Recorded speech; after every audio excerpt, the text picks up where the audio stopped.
on 2024, and it's going to be a good one. Listen, ladies and gentlemen, welcome back to Let's Keep It a Buck.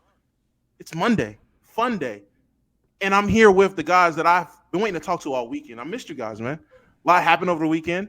A lot of good things happened over the weekend. Bezos, how was your weekend? It was great, man. Went back to North Carolina. It was my dad's 50th birthday. Saw a couple family members that I haven't seen in like 5-10 years type shit. So it was good, man. It was good. Had a good time. That's cool. Still hasn't seen me. Done been to Carolina 25 times. Never Yikes. once. Never. You're like 3 hours away, aren't you? What's 3 hours to a friend? Yikes. No, you're sick. Anyway, on this wonderful fun day, Monday, Sage, how you been, man? I've been good, brother. I've been good. Got a lot of work done. Got a lot of things going on in the TSO verse, man, especially after today as well. I know it's not the weekend. Long story short, hey man, I might have to find me that old bones because we closing in on 5K. It's gonna be a hell of a stream at 5K, man. It's gonna be one hell of a stream at 5K. Must be nice. Damn, Yeah, I wish I had those problems trying to schedule a 5K stream. 5K during the slow months. Fuck, I gotta buy a Wii now. Stop, 5K. Buy a $60 Wii. To be fair, I'm genuinely shocked because I thought niggas was December merchants. Them niggas cooked, especially today. Them niggas cooked. Yeah, I saw. We all see it. I mean, we all watching, buddy. This is great. Yeah, it's crazy. And last but not least, my guy, Omar. How was your day today, gang? My day was great, man. Started a new job. They treated us like we were babies, but I got a new laptop. There's no bitches at that job, though. It's not one singular. I don't know how folks get pussy. Yeah, Bezos. I felt the same. Yeah, I don't know how folks get pussy at work. It's not there. So, but it's good. It's good. Either way. That's good. What was it smell like? No, don't answer that. Don't answer that. Oh my God! Wow. Wait. Now you know how nerds be smelling, man. I know how nerds be smelling. That's what I'm saying. Yo, but don't answer that. But don't answer that. Answer. Wait. You got an NDA. You tell me because you went to RUI, ain't it? Yeah. All right, you tell me what the nerds smell. Oh shit! 10 I don't know. gifts. Jersey boy Mark just gifted 10. You like Jersey boy? Big Jersey. Not the No, little but really, you might The be little Omar. It didn't smell crazy. I mean, it smelled like a room. I'm gonna tell you something right now. Hey, room. Yeah, it's cold and flu season. COVID is on the rise. Folks is coughing just a little too much for me, so I'm gonna have to triple mask up tomorrow. Yeah, I ain't gonna lie. It's just because this, when somebody can get a cough like a all right, something in your throat 3 times in a minute and a half is crazy. Yo, I'm not gonna lie, bro. No, I realized this weekend, whenever I go to the airport, I'm wearing a mask not because of COVID reasons. Motherfuckers just be nasty, dog. Like, man, that is true. Dude, niggas do be hawking at the motherfucker. Hey, that's it. In there. I ain't gonna lie. Yeah, I ain't gonna lie. No, I ain't never seen that shit. I'm like, oh my God. Like outside the bathroom too. Like I gotta pee. I gotta walk In past line. this nigga because he's hell nah, bro. Come on, man. Yeah, it's actually wild how many people decide to fly terminally ill at the airport. Every time I go, I'm thinking about all the trips. Like, this is a trip we took recently. I'm like, yo, there's always a nigga at my gate where I'm like, yeah, nah, nigga, I'm not getting in line with no.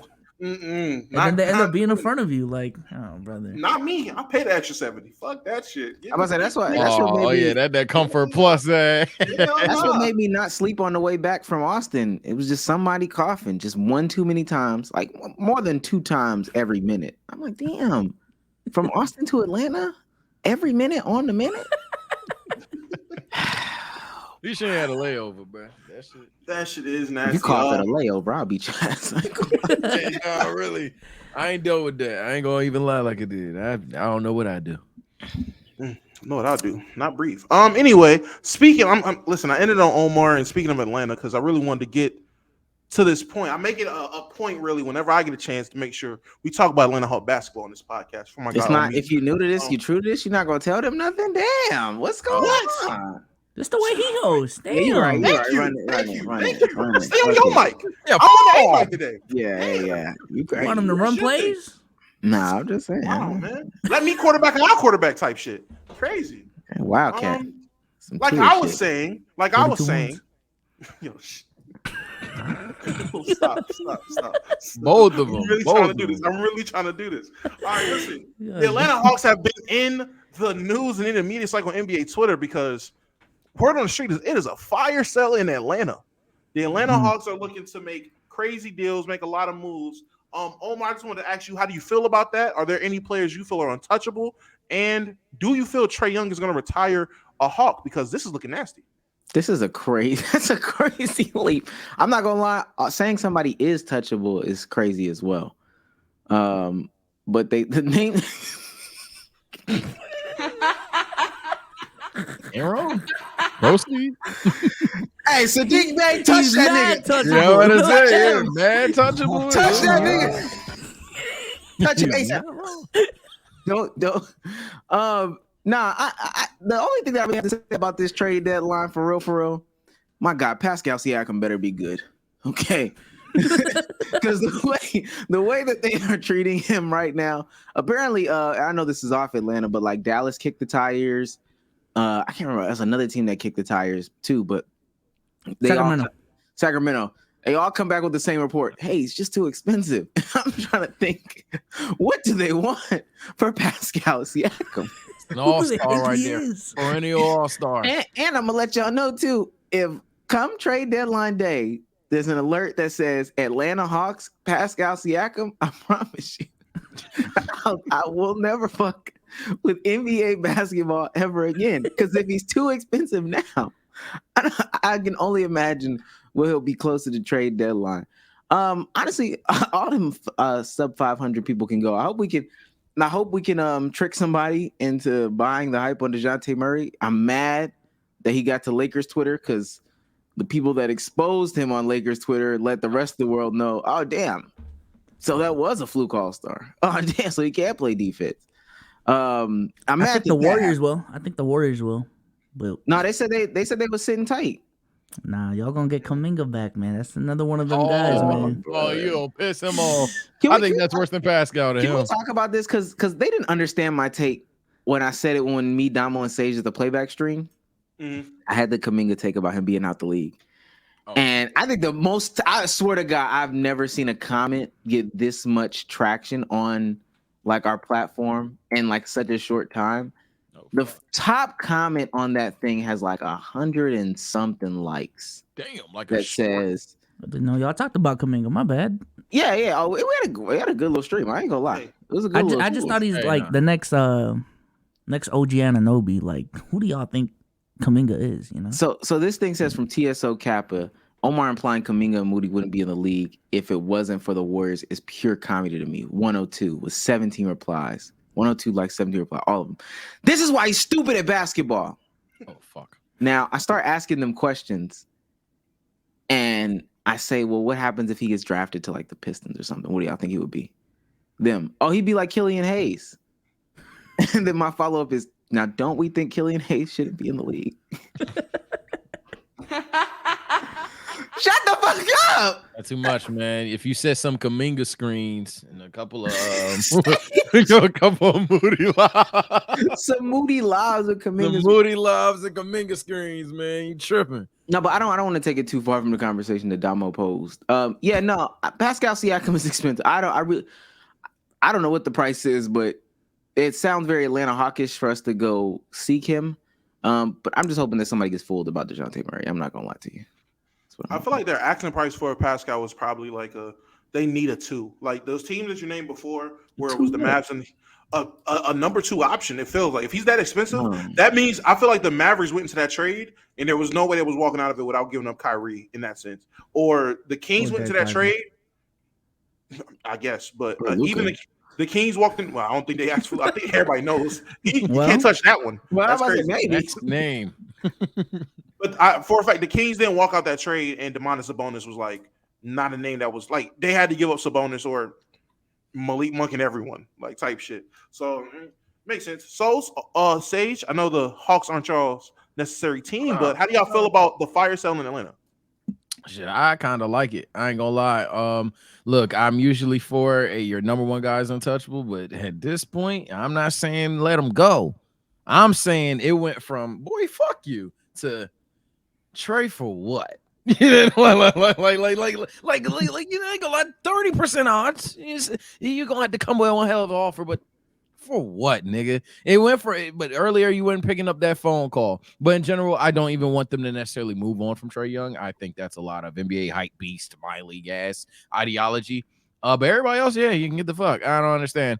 I somehow tricked my own brain to thinking Clint Capella isn't there. How much I'm like, yo, Clint Capella should be gone. I've literally be like, yo, is he still there? And then I'll see him do something. I'm like, oh yeah, he should get the fuck out of here. DeJounte Murray, 100%. It just didn't pan out. You're not going to get the same value that you got trying to get him. Understand that. Don't do any dickhead shit. Just trade him. It's better than a donut. Literally. Sadiq Bey, he can go. Really, anybody on the roster. I don't want to waste too much time here. Anybody on the roster can go. You can either go for draft picks. You can go for players that can pair well with Trae Young. But this is one of them situations where you're hitting the button and you're probably going to lose regardless. But you're in a situation where you're dangerously mid. And that's never good, especially when you have a guy that's likely going to drag you a bit further than you typically are. So as a result, you're just going to be mid, lose in that cycle. It's never a good thing, especially when it's a player. It's one thing if it's a coach.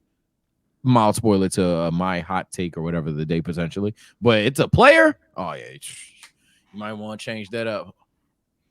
I just think with what they can move at this point and what they can get in return for what they can move, if they wanted to build around Trae Young, it would take a lot for them to get back to like Eastern Conference Finals contender perennially. So I feel like at this point, for me, man, the Trae Young era is over. It was a good ride. Let's blow it up. It's time for a new core, man. Atlanta needs a new face. I can't wait till we start talking about Boston and what Colin Coward said about Jayson Tatum. Because that's why I said I ain't on that ship now. I literally am like, look, there's no such thing as hell no. But no, I mean, but absolute blow up. Damn. It would just take a lot. It would just take a lot for them to be like perennial contenders. No, I and think at this point, you're just gonna be a NBA team, and if you're fine being a NBA team, hey, let's keep it pushing. I don't think it would take a lot. I think that they just fell for the trap in which people said that they felt like would fall for the trap a long time ago, and a lot of teams have fallen for this trap. 67 times throughout NBA history. You had a fluky run, and you did not assess your timeline properly, so you went for it before your rebuild was properly assessed, and in your attempts to go for it, you realize you didn't really have anything to, like, you didn't have a real leg to stand on besides Trae Young. Like, your leg to stand on was Trae Young, but other than that, you didn't have real legs to stand on. Clint Capella was old, John Collins wasn't it, Kevin Huerter wasn't it, DeAndre Hunter wasn't it, like, all these people weren't it, but you should have continued to rebuild. Take that fluky year, get some playoff experience for those, evaluate who you really keep, but like sell then. But they just did what a lot of teams did and just rushed the process. Low-key like the Knicks too. Like, oh shit, we made the playoffs. All right, let's go spend $1 billion on Jalen Brunson. No signings. Let's go trade for OG Anunoby. They'll probably do something else this offseason as well, just to like speed the process up. But really, y'all had a fluky run to get into the playoffs. Randall isn't that. And y'all need to just take a step back and rebuild. Yeah, but I feel like for the Hawks, like they're not even what the Knicks are in terms of being a perennial playoff, like a solid playoff team. So it's like, I don't know, like y'all like at a dead end. I feel like, I don't know. But that's today. I guess we're only talking about today. That's today though, because yesterday the roles were reversed, and it's not even like, what are the Knicks right now? What seed are the Knicks? Well, I'm not even saying the Knicks are like on some trajectory to win a championship. But I'm just saying if the idea for keeping Trae Young is, hey, let's just be a decent playoff team for X amount of years just to keep the fans happy, even that road is like, I don't know. It would take a lot from the point that y'all are at. I just think I just think that they didn't assess the rebuild properly the first time. You need to take a full step back. And I think that's what they're saying. No, I think that's what they're saying. Apparently that's what they're saying. Like, they're trying to take a few steps back, get some lottery balls, and reassess, starting with the guy that's like 25 years old, and just kind of build from there. Um, I don't. I think although I am a proponent of tanking, it is hard to replicate a good bounce on the lottery balls. So if you did get a good bounce on the lottery balls, one that performs at the level of Trae Young, until he's exhausted, you shouldn't be exhausted, to be honest with you. Pause if needed. I'm gonna Well, that is say crazy. yeah, man. Come on, man. Like, what's going on here?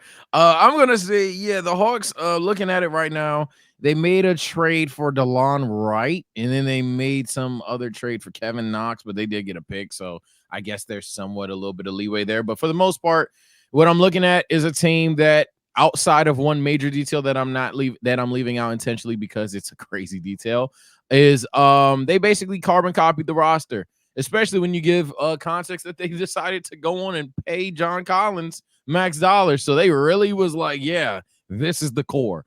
And it wasn't. So sometimes you make those plays, you miss those plays. The question is, how do you respond? I love the idea that they at least finally have the self-awareness to be like, yo, this shit is not gonna fucking work. Because you know what? As slow as the Hawks seem, this is not the slowest. Case in point, the Washington Wizards literally a year ago. My God, John Wall and Beal was cooking up in 2015, and they said, fuck it, we're going to have Beal be the star of the show for like literally damn near 10 more years. And the shit, man, hey, shout out to the Hawks here. Look, you fucked up. Hopefully they can make this right, but man, it's just sad to see because I really just want a team with Trae Young and defense on there. And they keep going for this ultra lord offense thing during the rebuild. I guess if that's the next pivot of this discussion, whatever assets you get, whatever draft picks you decide to draft, I'm tired of seeing the Hawks essentially be like top 5 in 3-point percentage. Let's accept 10, 15. Let's get that defense up, man. Let's start locking up. Let's start hiding Trae Young, and let's see if you can hide Trae Young. On that note, let's see what happens. I'm definitely feeling like Souls is bugging a little bit with the Trae Young and rebuild the entire ship. Obviously, get everyone out there not named Trae Young. Business reasons and just logic alone. Yeah, that's your franchise point guard. He's good enough to be a franchise point guard. He's good enough to sell tickets. He's good enough to sell jerseys. He's good enough to be exciting. Is he going to be the best player in your team if you're about to win? Probably not, but I don't think they're trying to win anytime soon. This is your time to really build upon that. Definitely should trade everyone. I'm keeping Trae. I'm not gonna let him go for anything. Not gonna. But that's what I'm saying though. If their goal again, like no troll, is just to be a NBA team that keeps on being a playoff team, but is never really considered a serious contender, then yeah, keep Trae Young. But if the goal is to build a new culture around a new franchise player that could potentially actually, give them a potential that they just couldn't have with Trae Young leading the way. And I would be pro blowing up Trae Young. But if you think, hey, you're fine. Hey, let's just beat the Knicks for a couple of years. I think me and Dom about to have the same question. So do you see any franchise that can make Trae Young work as the number one or anything like that? Because that's what it sounded like that you're not really a fan of. Because other than that, I'd be like, shit, why wouldn't it be y'all, especially if you're rebuilding every other piece? At least you got one. I think it depends on the team and again their goal. Like Trae Young could be a number one option on a team that's just trying to win, trying to build winning culture. Same thing with like what Jalen Brunson and De'Aaron Fox are. But if the goal is to win a championship, I don't think Trae Young can be a number one, unfortunately. And that's fine for him not to be a number one, but you don't think the Hawks can do what we've seen the Timberwolves do recently in terms of with Cat. I'm one of the people that was pro, you got to trade Cat. Well, hey, F me. Them niggas are the number one seed in the West. And they built, instead of building around Cat, they used Cat to build around someone else. Now it took them finding Ant Edwards, and it's not like you about to just find Ant Edwards everywhere, but you still have the ability to still look for that next guy, trade all your assets, and still be in that position and keep a Trae Young. There is a reality with that. If he understands what you're trying to do, I think the only way a player will be a part of that is if you have them in that situation, have that conversation with them very early on, so they know what's coming. I don't think a player wants to be ambushed by, okay, we're about to rebuild and we're just gonna put you on the back burner. Hey, I'm planning for you to be the number 2 for this team in 3 years. No, let him know above time. Let him be a part of that process, so he feels like he has a hand in it, and he feels more like it's still his team, I guess, in a sense. So Cat was drafted 2015, right? And then Yep. Ant was 2020. Yep. So if Trey was drafted 2018, that would have happened. Like what you're talking about, I feel like would have happened already. And maybe that's just me like following the linear path that the Timberwolves did, but I mean I see that too. That's just my opinion. Well, That's not Fair. a worse That could work. thing to have. That could work. It's just like, whoa. shout out to Taco for the 5 gifted, by the way. Big Taco. Ain't trash and that shit. But I think also if you do that, and we can move on from this, but I think also if you do that, hey, do it. Understand what's coming down the pipeline in the next drafts. And to be honest with you, I don't see something in a reasonable draft that I could be like, all right, if I just sold everything and tanked it out for that next guy, I see it in the immediate. And somebody would have to tell me what that is. We already missed out on, the Chets, the Wimbies from this draft. If you believe it to be coming out of the next draft, I would ask you where. Isn't there like a 7-1 dude?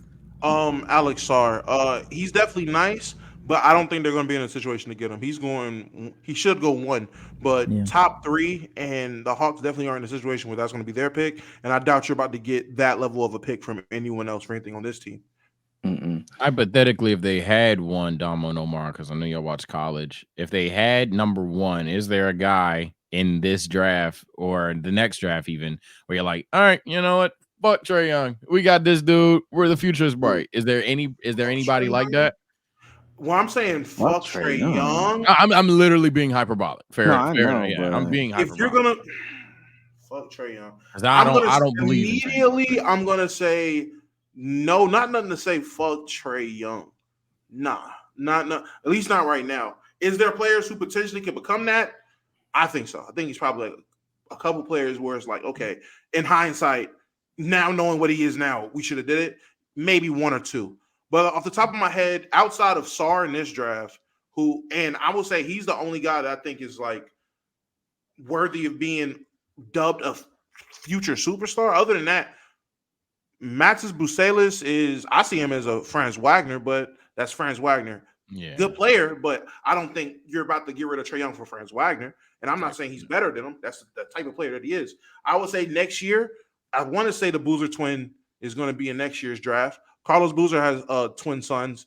One is super nasty. Nigga, super nasty. The other one's a tall guard. I think that's Cameron Boozer. Cameron and Kate. Kate's the point guard, is a length point guard.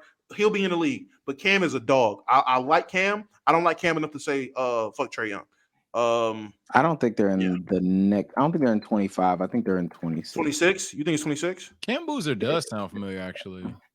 I wanted to not lie, but I actually think I'm looking at it now. Oh no, 25. 25. I think that it's an indictment on you as an organization that has a 30-10 guy and you can't figure out how to make him work. Not saying that he has to be 30-10, but you have a guy that has the ability to put 30-10 and you can only produce what you've produced. But that's the sign of like a mismanaged, middling team that's filled with like bad management decisions, like from the top to the bottom. So this nigga's averaging 28 and 11 right now. You can't figure you can't say to yourself, you know what? Let's get a Jaren Jackson type, an Evan Mobley type, a Jared Allen type, an Anthony. And I know some of these names I'm naming, like I'm about to say Anthony Davis type, which is pretty extreme. But we know what I'm saying. Let's get like some athletic bigs that could do a couple of different things on offense. Bigs that can stretch the floor. It's literally what you need. You need see 2 what of them we to can be do. fair, but yeah. Niggas have had Clint Capella for 8 years, and this is the other side of the career, Clint Capella. And then also have had an undersized forward that doesn't do anything on offense for 4 years. Like, I just don't.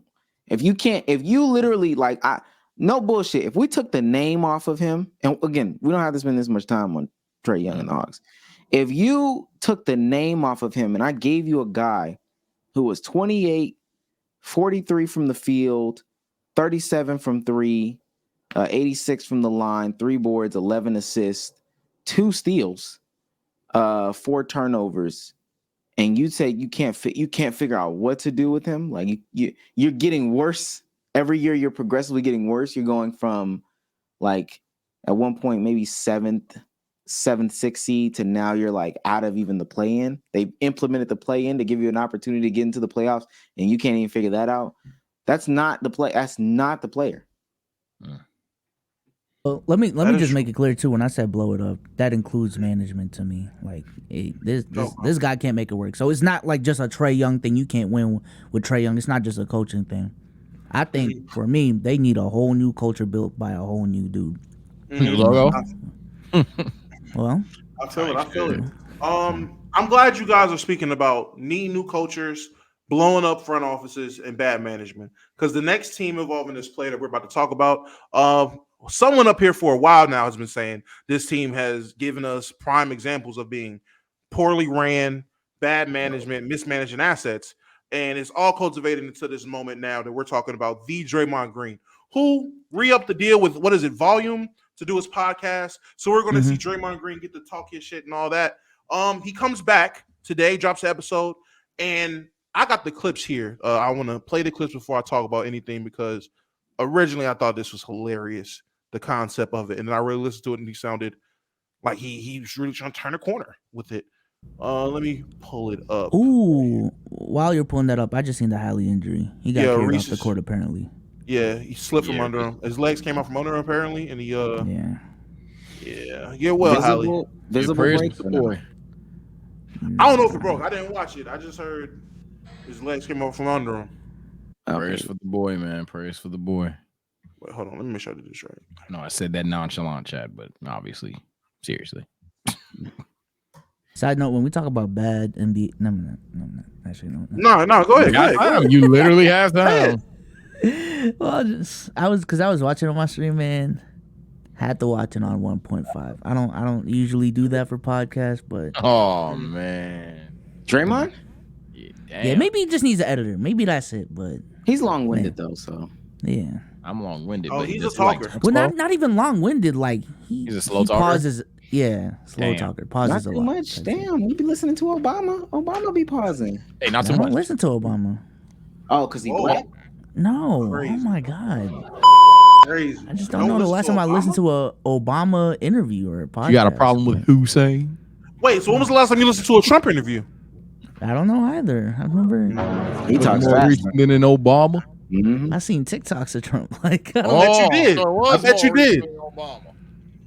I've seen TikToks of Obama. All right, bro. Play it. Commissioner Ali, Play. I just told Oh, my fault. All right, let's listen to what Draymond said. him, Y'all Adam, hear it's it? too much for me. Mm. Like, this is too much. It's all becoming too much for me. And I'm going to retire. And Adam said, you're making a very rash decision. And I won't let you do that. You know, we had a long, great conversation, very helpful to me. Very thankful to play in a league with a commissioner like Adam, who's more about helping you than hurting you, or helping you than punishing you, or, you know, he's more about the players. Now, I don't know about y'all, but that sounded like Adam Silver basically told him shut up and dribble. Oh wow. Oh God. In my opinion, I was going to retire. Adam Silver is saying, I'm not going to let that happen. And then they have a conversation. Now he has this newfound light on his career. Sound like he said, hey man, nigga, shut up and dribble. To me, I don't know. There's also another clip surface going around from it where he talks about the conversation he had with Steve Kerr, where apparently they were a very tearful conversation, very, very emotional Also on conversation. that- Let's hear about this one. That day, Coach Kerr came to visit me after shoot-around. And we sat in the yard. He cried. I cried. Because there's a bond there. Not too much. God. See? In the highest of the highs and the lowest of the lows. And he just said to me, I want you to end this the right way. Also on that day, Coach Kerr came to visit me after shoot around. And we sat in the yard. He cried. I cried. The same loop. Replay. Yeah. Yeah, it looped. One, crazy grown men sitting in the yard crying to me, in my opinion. But two, I don't know what it is. I don't know what it is in that water in Golden State, in that San Francisco water. They got Steve Kerr just going to.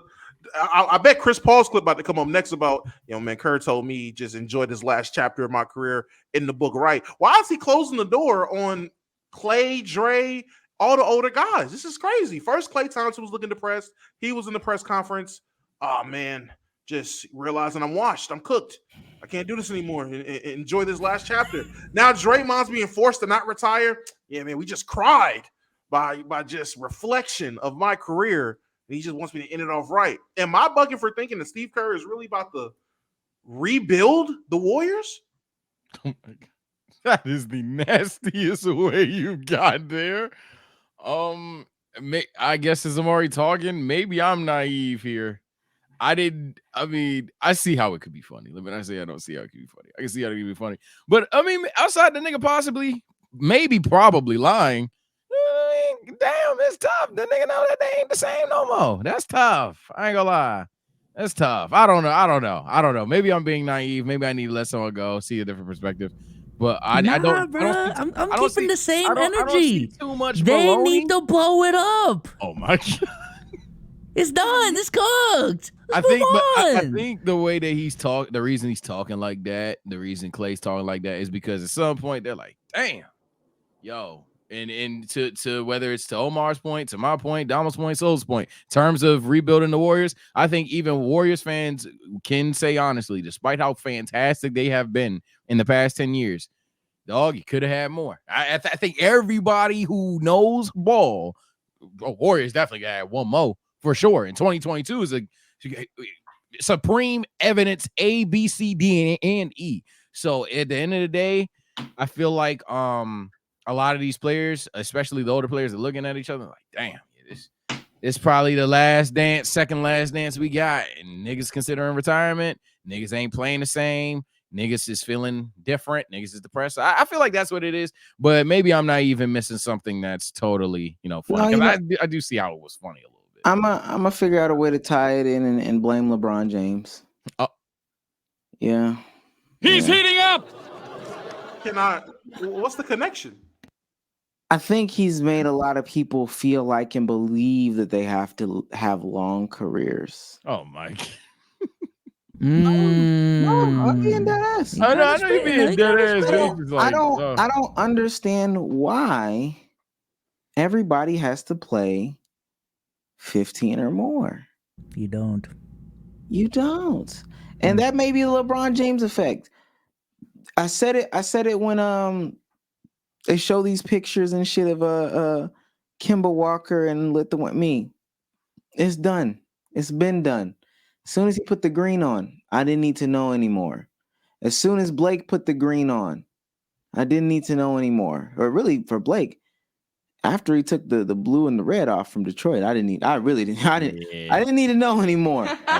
John Wall, I didn't need to know anymore. There's a lot of Gallinari, I don't need to know about you. Let me remember, because I saw some highlights on TikTok from Gallinari back in Denver.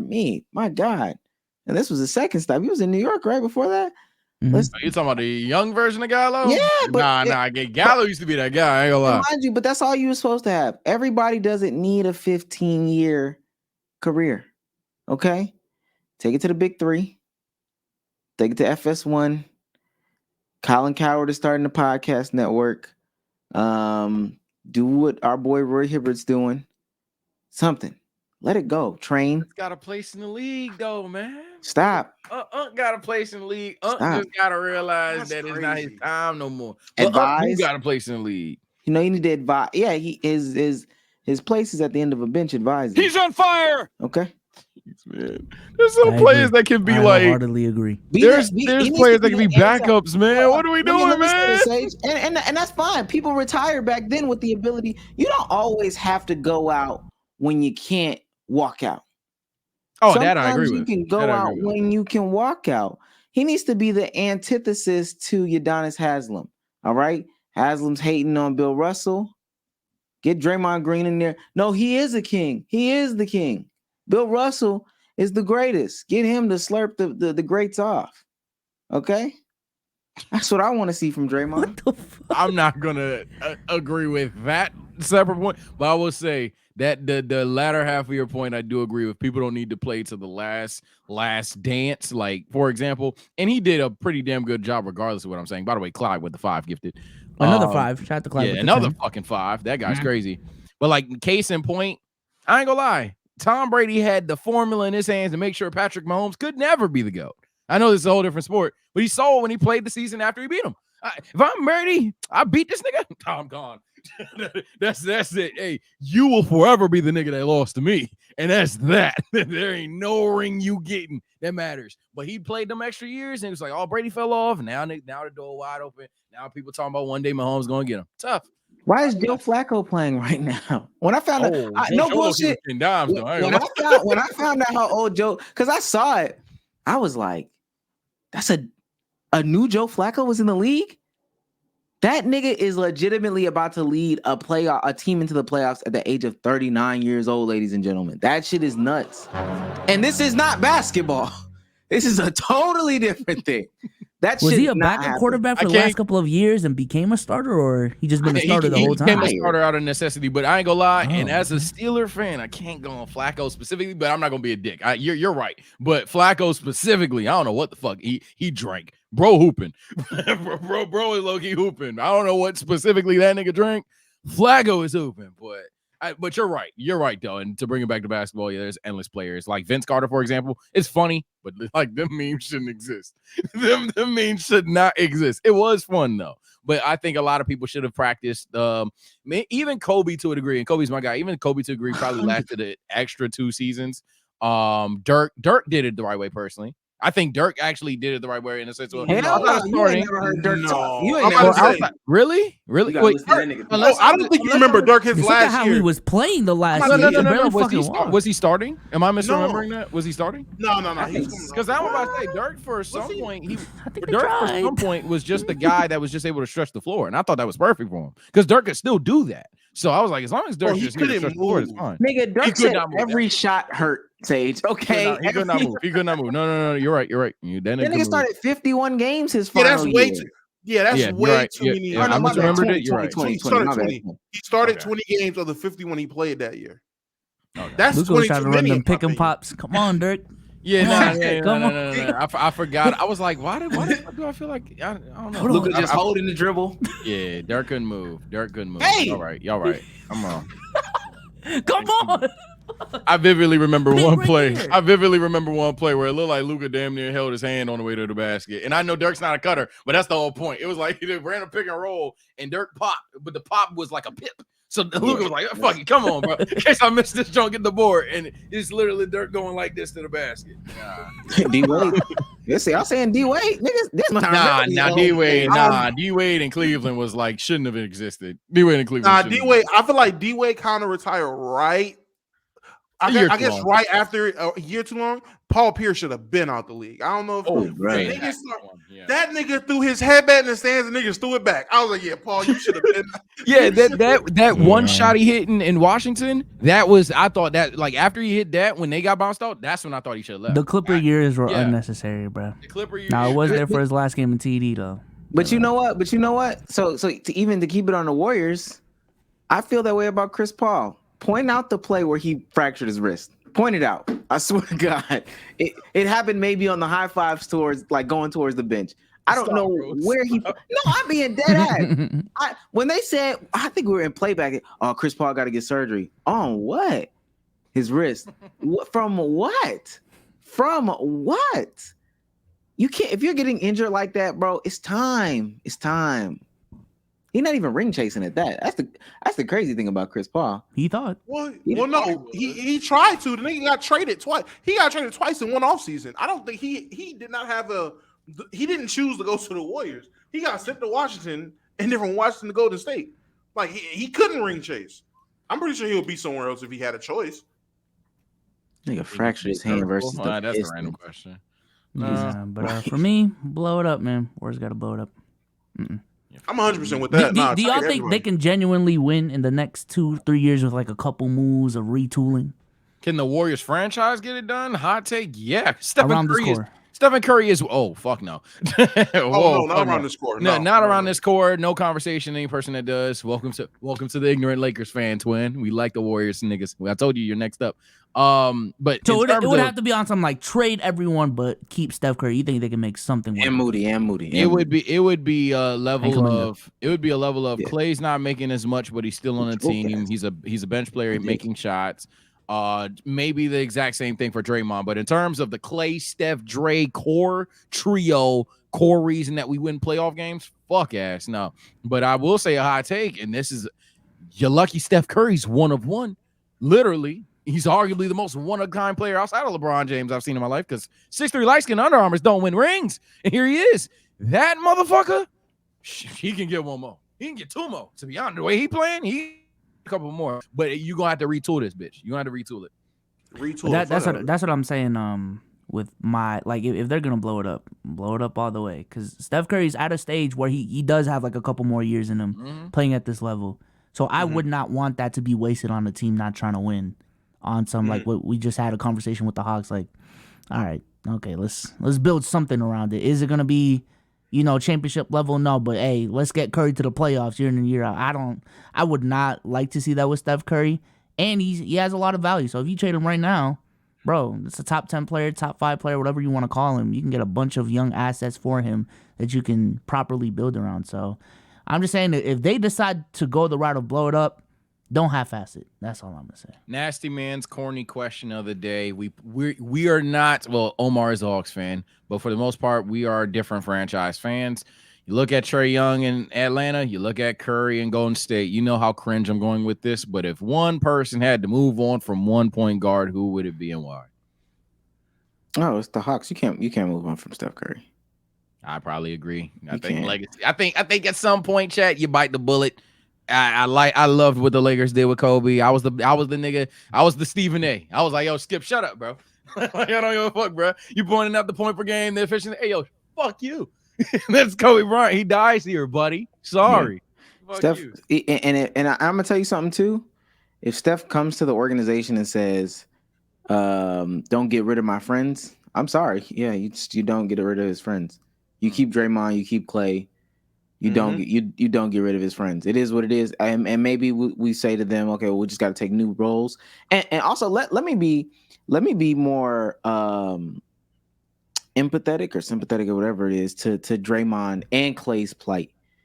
You hear NBA players talk about it all the time about how hard it is to transition from being at the peak of their peaks, the pinnacle, all that stuff like that, to not playing, and it usually comes in retirement. I think the difference is because of where they are, because of the rock star status, because of the championships and stuff like that, and it's actively happening in real time, especially for Clay, for somebody they said, oh, his game would age so gracefully, and he can't, it's hard to accept that. It's hard to accept that. So it might be lashing out. I'm not excusing, especially Draymond, for choking nobody. Mm-hmm. But that's what this all sounds like to me. It's like, hey, I'm having a hard time transitioning, and the difference is y'all have to see this in front of like everybody. Y'all gonna have to see this. Yeah, if it's on some like Curry wants to stay a Warrior for life, I wouldn't move him.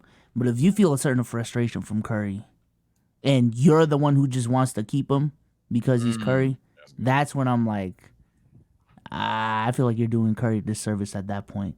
But to your point, because that's what I saw on my stream too. Like, I understand it looks funny for the memes, Draymond and Steve Kerr crying, but bro, we are coming up on like the 10-year anniversary of their first championship year. Because their first championship year was 2024, 2025. 2014, 2015, excuse me, my bad. And for the last 10 years, these are guys who have built like lifelong relationships, brotherhoods at this point. Like, they aren't just coworkers, they are friends. So for them to be in a positions, So for them to be in a position where they see the end of the tunnel on their end, this is the end of an era. Like, that's heartbreaking, man. So let them have a moment. Maybe it was just one tear. Can they have a tear? Come on, man. Tears are only not in the middle of the season. No, later. Not up. Real Play nigga tears basketball. from the movie theaters. No cap. What? Oh man. That one tear, you let that one tear go down, wipe that bitch off, act like it never happened. Nah, I feel it. Damn, Nah, we are I'll the just- problem with 2024, huh? So We're let's the say it's 2030, man. You know, we're still doing a pod, but the pod only pulling 5K views now total. I would not cry with you niggas in a VC. No, it wouldn't happen. I would not cry with you niggas Nah, in not a a- In Not- person? What about in I'm about person? to say not on a VC, a whole episode. This is the crying episode. Hey, chat. I'm gonna let it And, tear, man. and it's just TSO, Dwayne, and Larry. All right, man. like, no, not going down that way, bro. Nah, nigga, I go home. Nah, listen. But I no, will say I would- like that talk of, I think it's time to end this. You want to be sad? Fuck no, because a nigga like me, I'm the ignorant. Nah. You seen how I About damn time. All These right. old bones got one more in them, one more upload. Like I'm gonna be that guy. Y'all gonna have to pull the plug on because I ain't gonna stop. Nah, I'm not gonna lie. So I would be 100% on Sage's side, but over the weekend, I seen a YouTuber literally put out a video basically saying that I watched for a long ass time, basically saying like, yeah, I'm done. I'm accepting the job. I'm over this YouTube stuff. My It was family, Draymond. personal life. Oh my god! But nah, like he dead ass put out the retirement video, and you seen like all the other YouTubers that he came up with, all like, yo, is all that shit, and I really was like, I felt it a little bit. I was like, oh man, this is real. So my girl looking, what the fuck is wrong with you? I'm like, yo, Moo that was his last video. Her what? What the? Who? I'm like, don't even worry about it. But yeah, Not man, too much. Shout out Moose Knuckle, man. That was a great guy. What? But what? I mean, everybody's day is gonna come. I just don't think that we have to Cry about it. not publicly. They True. didn't. Don't talk about it. That should have been a private cry. That should have went down as a memory, man. And mind you, what if don't Steve Kerr cry. came out the next day and was like, "Damn, I didn't want niggas to know." What if Steve Kerr come out and like, I didn't cry. You was the only one crying. Couldn't see me through your tears. Bitch, You thought we were crying. No, it was just you. we weren't. It was you, Draymond. I said Stop practice lying. at 9 and you just broke down. Yeah, you just broke down. I ain't gonna lie. I'm glad y'all broke down because another thing that happened over this weekend, Colin Cowherd breaking down Jayson Tatum. And so I really want to get your input on this because this is a good conversation. Colin Cowherd is basically saying, is the championship window is closed for Jayson Tatum. Came into the league as a young guy, put in the spotlight, been to a finals and lost it. And now we have guys that are relatively his age, around his age, that are just flat out surpassing it, in his words. That guy, a lot of people are saying, is SGA. Now, I've seen it personally on my timeline, people bringing up the comparisons of what Tatum has done versus what SGA's done. Resume-wise, looks a little funky. But when the real ball knowers, you go on Ball Don't Stop's page, the eye test for real will scream. That boy from Canada is jumping off the page compared to Tatum. And is he done? So as a Celtics fan, co-leader of Celtics Twitter, you and Dom 2K, y'all run Celtics Nation, the Celtics fan club. How do y'all feel about basically needing to rebuild? Blow it up. Head ass.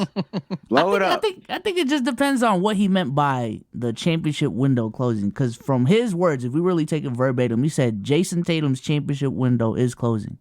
Is that as a first option? Is that as a second option? I don't know. But to say this dude's championship window at age 25 is closed, no matter where the fuck he goes, is kind of crazy.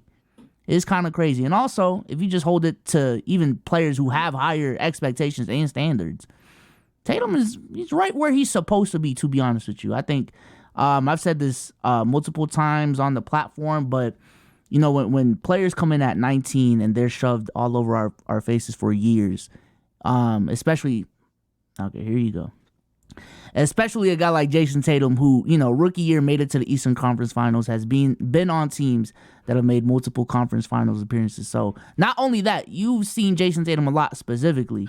You get kind of spoiled with, I've seen this dude a lot. Y'all have been telling me he's this, that, and the third. When is that time going to come? But when you look at it, bro, it sounds like a meme, but he is only 25. He is only 25. This is his third year being a first option for real. So to say his championship window is closed, period, point blank, that's crazy to me. But if you want to say the championship window with this team specifically is closed, then there's more of an argument there. Because if you feel like this core just cannot win for the next 2 years and their real shot was 2022 and they blew it, then yeah, I feel you on that. But just the concept of building around Jayson Tatum, nah, give him more time. Now, if at 29, 30, he still hasn't done shit, okay, we can have a conversation. But 25, nah, I'm saying. That's funny. I don't listen to Here we go. All I Want for Christmas at Christmas time. I don't watch what's the little movie with a Christmas special. You'll shoot your eye out. I don't. Damn, what is that movie? Yeah, I think it's Grandma called. got run over by a reindeer. I don't watch Grandma's Got Run Over by a Reindeer. I don't watch fireworks during July 4th. But you know why, right? Because I've seen that movie before, right? I've seen that before. I've seen that outcome before. Grandma gets run over by the reindeer. He shoots his eye out. All she wants for Christmas is him. I've seen that before. You understand what I'm saying? I don't need to see that again. I'm not going to lie, Jayson Tatum as a first option, I've seen it before. Damn. Let's get rid of it. Let's blow it up. Let's get some ping pong balls in here. I'm just tired of it. I'm tired of it. That's a top 10 player. That's a top 10 player, so you can get a lot of ping pong balls. Yeah, you should be able to, but it's boring. Isn't now as a Hawks fan, I can say losing is boring. Be Souls, wouldn't you? Yeah, in the first round. Losing is losing. We just end up you get to the dance and it's over. We just end up on the couch at different. We end up on the couch at You different don't make it to the times. wobble. No, but you don't even get like suspense. You don't get any thrill out of it. It's just So you a Okay. edgelord, huh? yeah. Oh, okay. Mm-hmm. I would think I am an edging- edgelord. I would think edging multiple years is just so boring.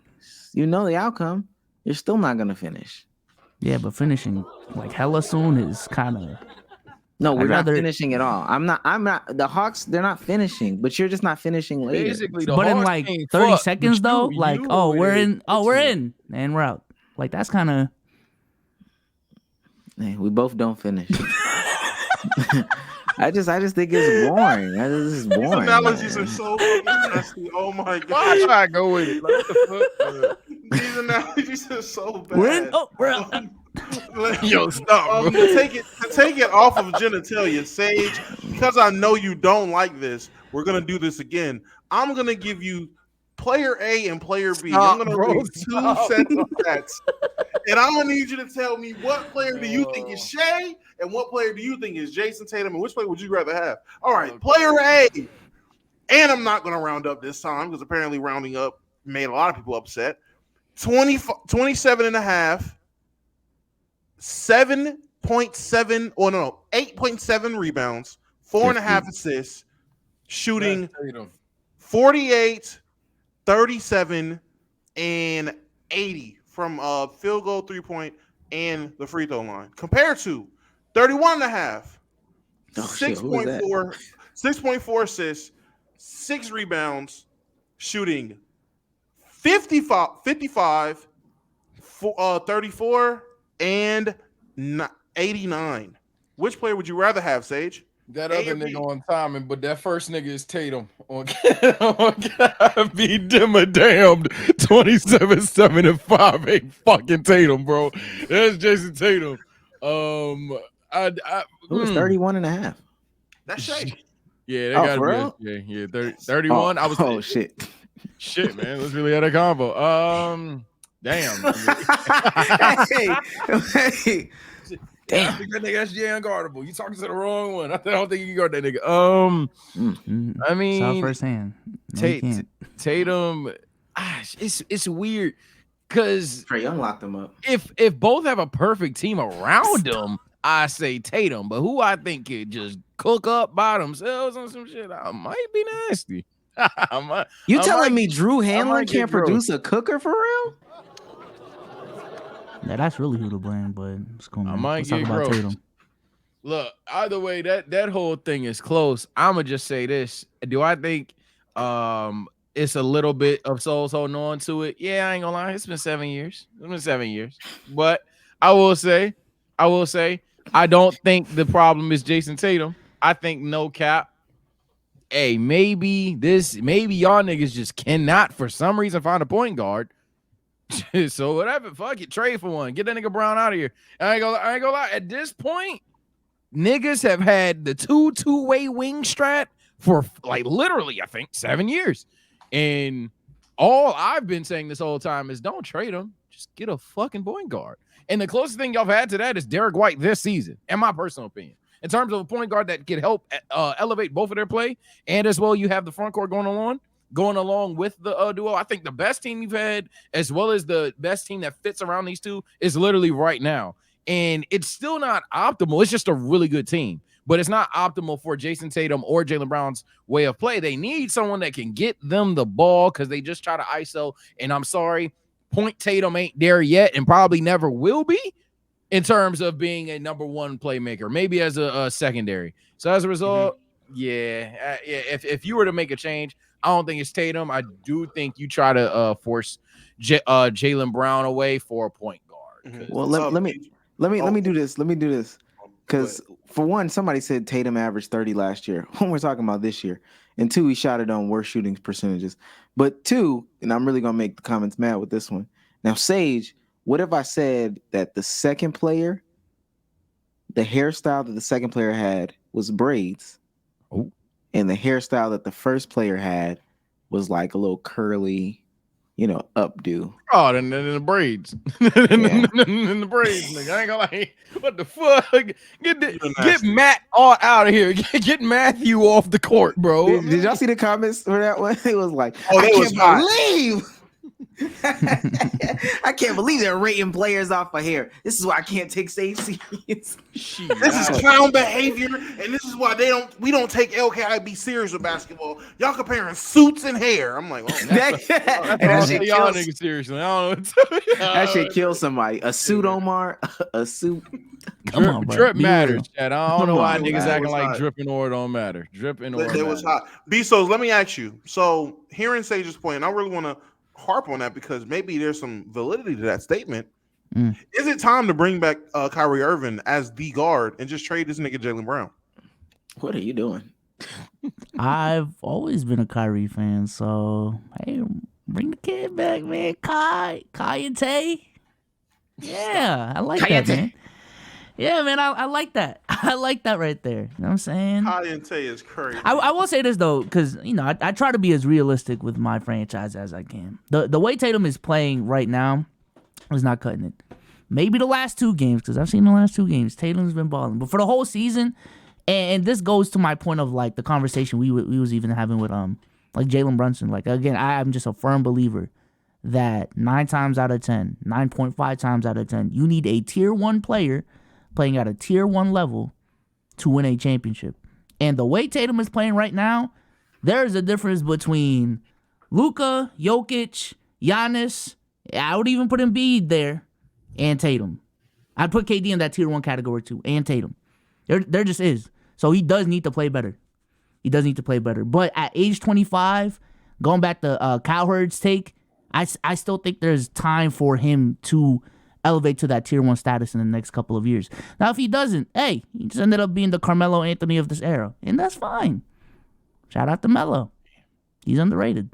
So I'd probably say more Michael Redd. I'll say Michael Beasley. I don't think more accomplished Michael Beasley, but that's just me. I know sounds like a great player.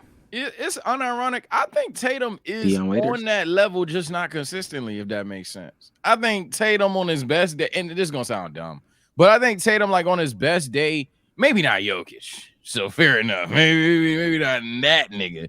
But I think he is on that, like, any given day, like, KD type shit. It's just his consistency at playing at that level is definitely the stinkers stink. Beyond obvious. He's small forward AD. No, If no his- diss, but like, Oh my god. no, Stop. that ass. Because any Here he go, day, here you know, he he go. can. You can ball up with a tier 1 player. Versus A team. Now No, we that ass. Because like How any many- day well, he but how- can ball up with a tier how 1 is- player. How But is he he go small? when he How is he when he small goes for that forward 9 AD, but he's points. ringless? How is he small forward AD, but he's ringless? What? Boy, ain't Oh, because weight. one played with LeBron, Boy, the ain't other one no didn't. weight, boy. Boy, ain't no weight, boy. Boy, ain't no weight, boy. Boy, ain't no weight, boy. Sage, can I ask you? But wouldn't you say that there's a handful of guys who are so good that any given night they would be like they would look like a top tier player, but the fact that they can't stay consistent is why they are BC players. If we're calling the Lukas, the Jokic's A's, like that the consistency is what sets them apart, right? Oh no, yeah, for the most part. But the thing is, I also think that it's a certain level of skill issue that I'm not gonna downplay on Jayson Tatum. I think Jayson Tatum is like low key like a lot of those names that you could name, like hypothetically a Donovan Mitchell, hypothetically a De'Aaron Fox. Tatum just straight up better than those guys for the most part. I think he's also shown to be consistently better than them. But when it comes to getting to that net, he's like literally like. And I'm gonna call it tier 2 because I'm not one of these niggas. But hypothetically, to most NBA fans, essentially, tier 1, you got Giannis, Jokic, Embiid, all them niggas. And then tier 2, you got like D Mitch, what's some other niggas? What's some other names? Help me out with names real quick. Fuck. Y'all already know the other name. What? THT. Y'all are never any help here. Thank you, Devin Booker, the Devin Booker, D Mitches of the world. Tatum is like literally right there. He's like 1.5 tier. He's like literally tier 1.5, but 1.5 is Mick. So he's like the weirdest motherfucker, if you ask me. He's a weird little motherfucker, bro. Tier 1B type shit. Like he's tier 1B. And it's like you should be in the conversations with Kevin Durant, considering it was a couple years ago. We was on Keep It a Buck talking about he's better than Kevin Durant. We was on here talking about what does KD do better? Da, da, da, da. And now it's like, So, Sage, can I ask you who's the best small forward in basketball right now? Right now. What position does LeBron play? I'm about to say, does LeBron count as a small forward? Yes, LeBron is a small forward. Oh, if LeBron counts as small forward, there's your answer. Because it's damn sure not Who's the lame best ass power Kawhi. So who's the best power forward? Kawhi Leonard. Yeah. Power forward kind of a mixed spot because endless these niggas. Power forward kind of a mixed spot because you could argue KD there, Tatum there, AD there, Giannis there. Well, Giannis probably is just straight up there. Probably Giannis. Yeah, actually, Giannis is there.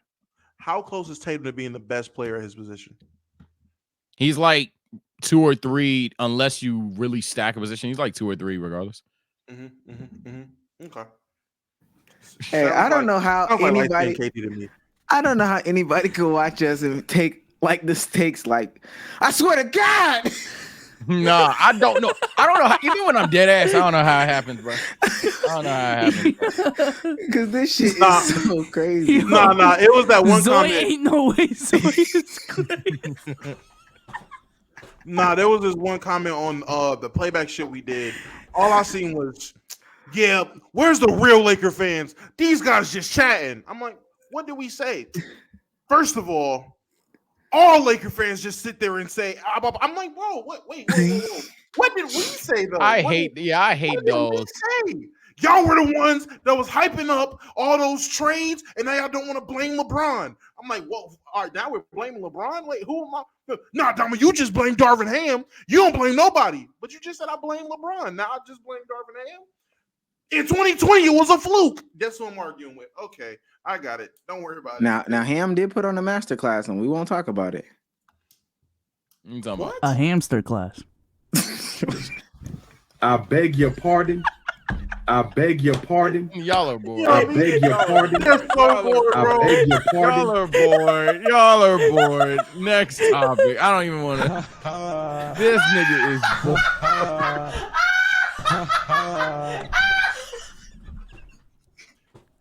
Chat, I tried. Chat, this is what happens. Nah, that is. They got nothing to do with it, bro. I leave topics. Nah, What even is a hamster class? that nigga I said beg your that pardon. last year. Boy, ain't no weight, boy. Boy, ain't no way, bro. Boy, ain't no way, bro. I don't know what to say. Could you imagine hamster sitting at a desk taking instructions from a teacher? Hamster. That nigga just up there. Yeah, y'all are poor. Y'all are fucking childish. What the fuck did I just hear? What are we doing? Yes, sir. What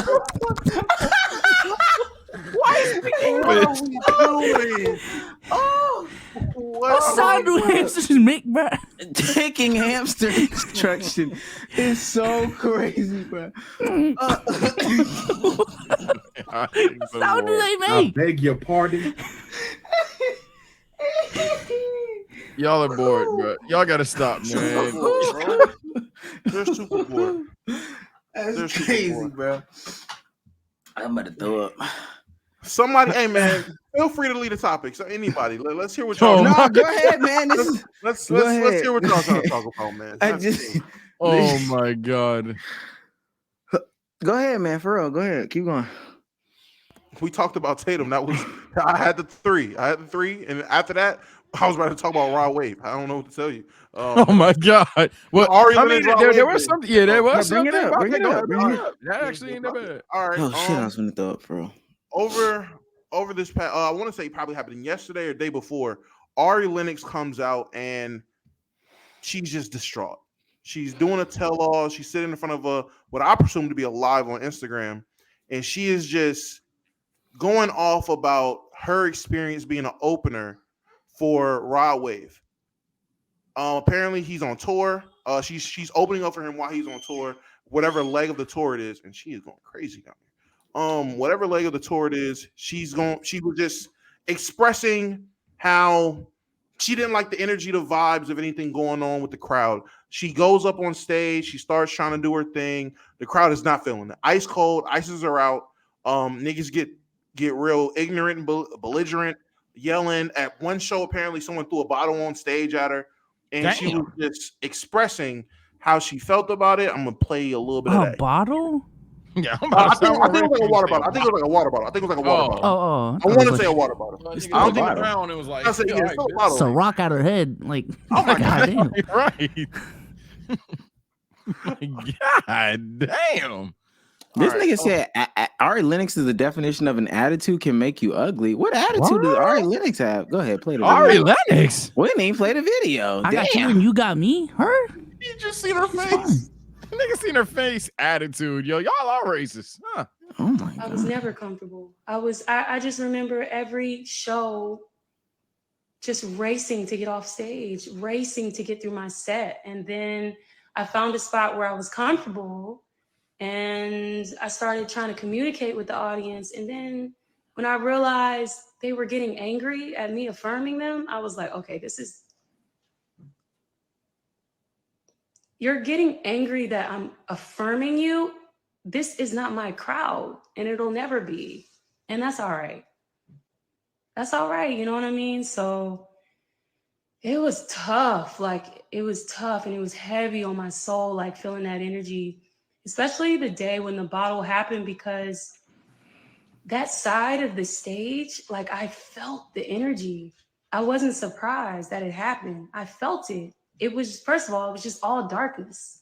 That's literally the energy that was coming from the left side. I Now, was never What does she Now- mean by affirm, real quick? She was trying to affirm the audience. What does that mean? Pretty sure it's on some positive shit. She was at the Rod Wave concert, so you know the stigma of Rod Wave niggas. So then her music's very, you know, you can do it. Self-love is the best love type shit. And them niggas, man, what a fucking Rod Wave, basically. So then that's basically, Boo! yeah, basically. Damn. basically. Now I will say this. After seeing Twitter go in the uproar, at least the Rod Wave side of Twitter go up in the uproar of the you niggas just want to sit here and be fat and depressed side of Twitter versus the hey man, let us listen to our music. I will say it sucks that Ari dealt with that and no one should have a bottle thrown at him. I remember when Kid Cudi had the bottle thrown at him and Rolling Loud, I was mad as hell because that was just disrespectful. But I will say, if you're an artist, that can't headline your own tour, if you're an artist that even if you can't headline your own tour, be very mindful of the person that you're opening for.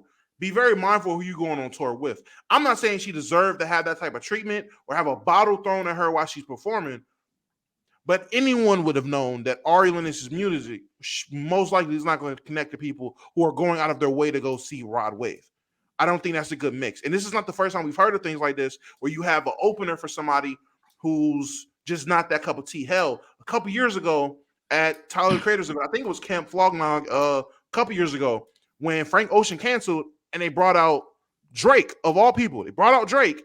Niggas booed him off the stage. This was years ago. And we know who Drake is. They booed Drake off the stage because that's not his audience. That's not what they came there for. These are Frank Ocean, Tyler the Creator type of fans. They don't give a fuck about no Drake. What? So I feel like when it comes to artists, especially artists, I'm not gonna say like Ari, but any artist is not gonna headline their own tour. You 150% need to vet what you're doing. If the only option you have is opening up for motherfuckers that aren't your cup of tea, do shows in your local area where you can do it. Like I don't know. I just don't think I could subject myself to.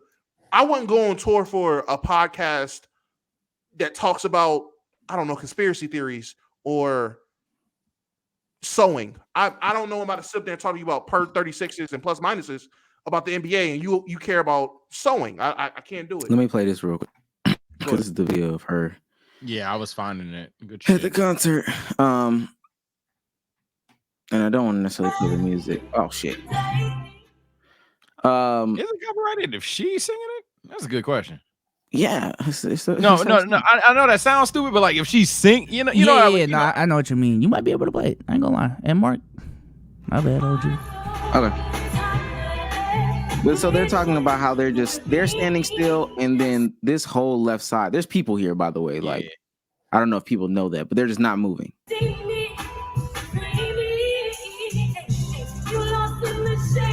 And they're all just still, apparently. They're just... Yeah, still is the word thing, Chad. Rather than booze, nothing is bad. Awful.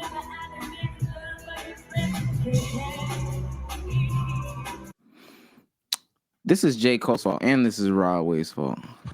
J. Cole? Does this have Isn't to she do signed? Isn't she signed with J. Cole? No, I don't think she's under She Dreamville. did something on I thought she Dreamer. was with I don't know if Dreamville. she signed. Oh, didn't she? I thought they were beefing at that one point, or they had that exchange of comments about each other. No, she's with Dreamville. Oh, well, research maybe this right she's now. currently not with Dreamville. Just saying she is. So Yeah. Is she with Dreamville? Ari with Dreamville. Is Yeah. Ari She Lennox is? still I with didn't know she was with Dreamville? Dreamville. I didn't know that.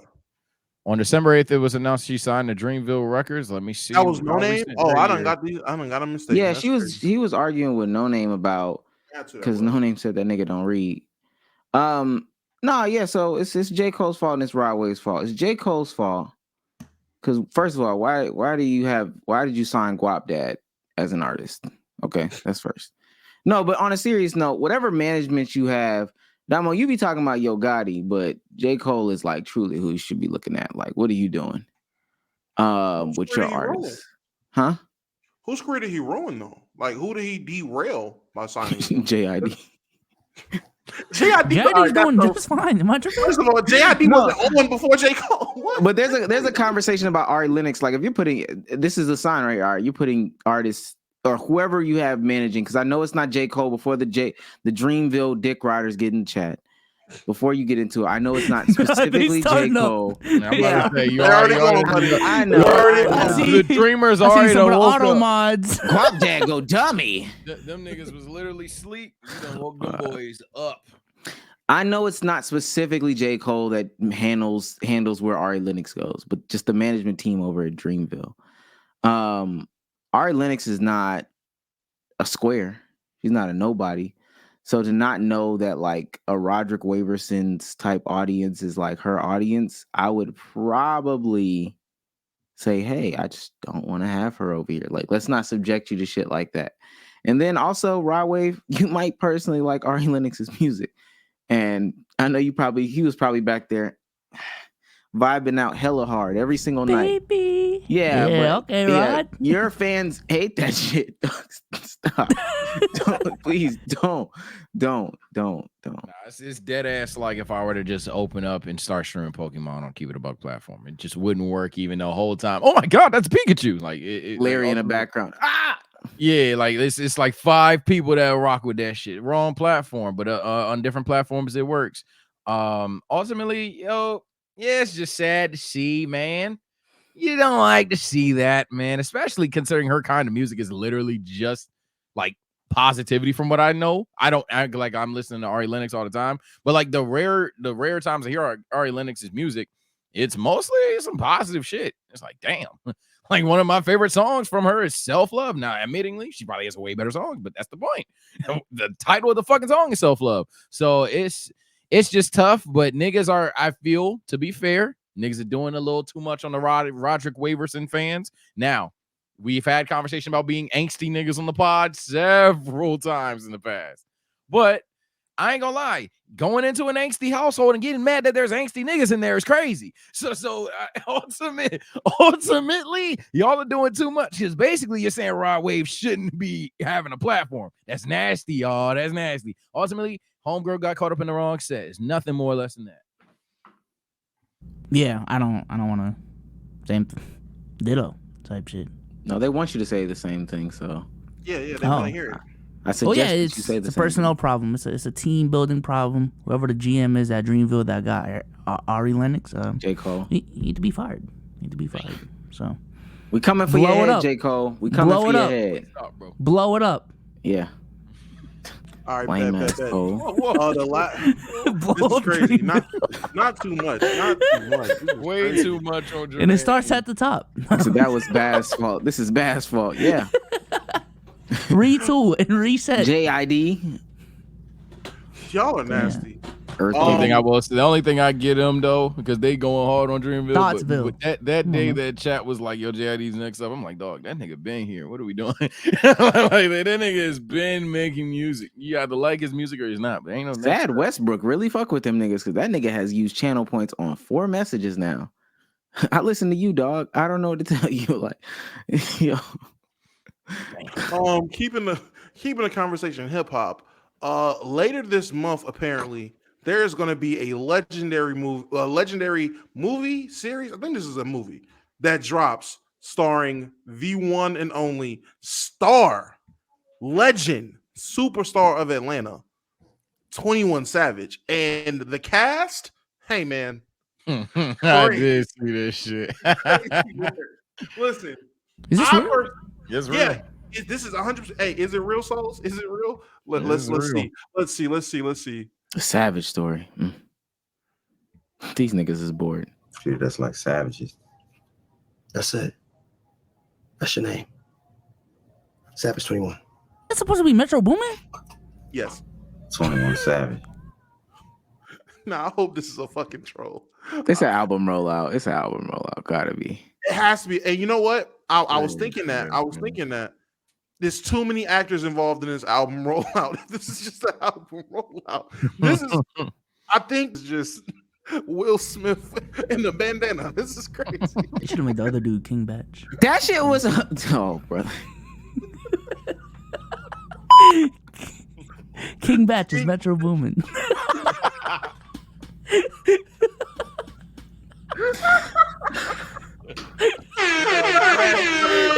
That is the best way. That's the best way to save hip hop right now. Start King putting Batch is Metro Boomin? Yeah. Just all make King all the Batch biopics start just by King Batch. Just do everything, King Batch. Just do everything. Oh shit. Yo, y'all are so bored today. Damn. Rod Wave biopic starring King Batch. It is King Batch in the fat suit, bro. Oh god. Oh my god, bro. King Batch I do Drake. want to pull some stuff up if we're gonna King Batch. if we don't have anything to say about that. I think that shit is hard though. Yeah. That's I hope it's a real thing. That's a great way to break music for real. Facts. Fuck with that. I feel like it's too many high, and maybe niggas just really like each other, but I feel like it's way too many high class actors or people that we know of for it not to at least be like a limited series on Netflix or something. Like, there's no way this nigga goes from doing Atlanta to Atlanta's done. I'm gonna just go act in this 21 Savage music video. There's nah, this nigga Donald Glover's too good of an actor. They gotta actually have him trying to be 21. Yeah, I feel it. Okay, so look, over the weekend, because we talked about King Batch, I ran an internet comedian Uwafufu. Yeah, it was. Are you playing live? Oh, whoa, wait, no, we're not. Ticket TV. Oh, I spoiled it. I made one for Black Christmas. This is the Uwafufu. I just want to show you guys the results. Shit, do we want to play it live? No, I want y'all to save this. I'll pass this to y'all. But I just want y'all to know who won it. This is the win rate. Ticket, Lennar. Long Beach Griffey got eliminated. Oh, my bad. I'm showing the fucking. Yeah, I'm about to say, I did not see this. Grandpa. Ticket, Lennar, Desi. Damn. Not gonna lie, Long Beach Griffey got eliminated way early. Damn. Way early. I seen you push that propaganda. I seen that shit. I seen that shit. I didn't push no propaganda. That's what they voted. I said you did, man. I'm chat nigga. Oh, brother. Put lethal shooter on here. Hi Davis, Nelsy Niles, Matt Rife. Dewey got a lot of votes. Dewey? Dion, Meech and Low got a lot of votes. DC Young Fly. They was holding on to the nostalgia. The Kid Gowie. J-Ski is so nasty. Long Live Serve or Severe or whatever. Lou Ratchet. Oh my god. Faruqi. Chiseled Adonis got a lot of votes. Facts. Ben the Don got a lot of votes. Trey Rags got a lot of votes, but he got eliminated at 5. Let me ask you this before I keep scrolling. Who do y'all think is number 1? Do we already see Desi? Internet comedians? Yeah, we already saw Dizzy. Well, I'll say the obvious one we haven't seen, Drewski. Yeah. Okay. Zeddy? Is Zeddy on here?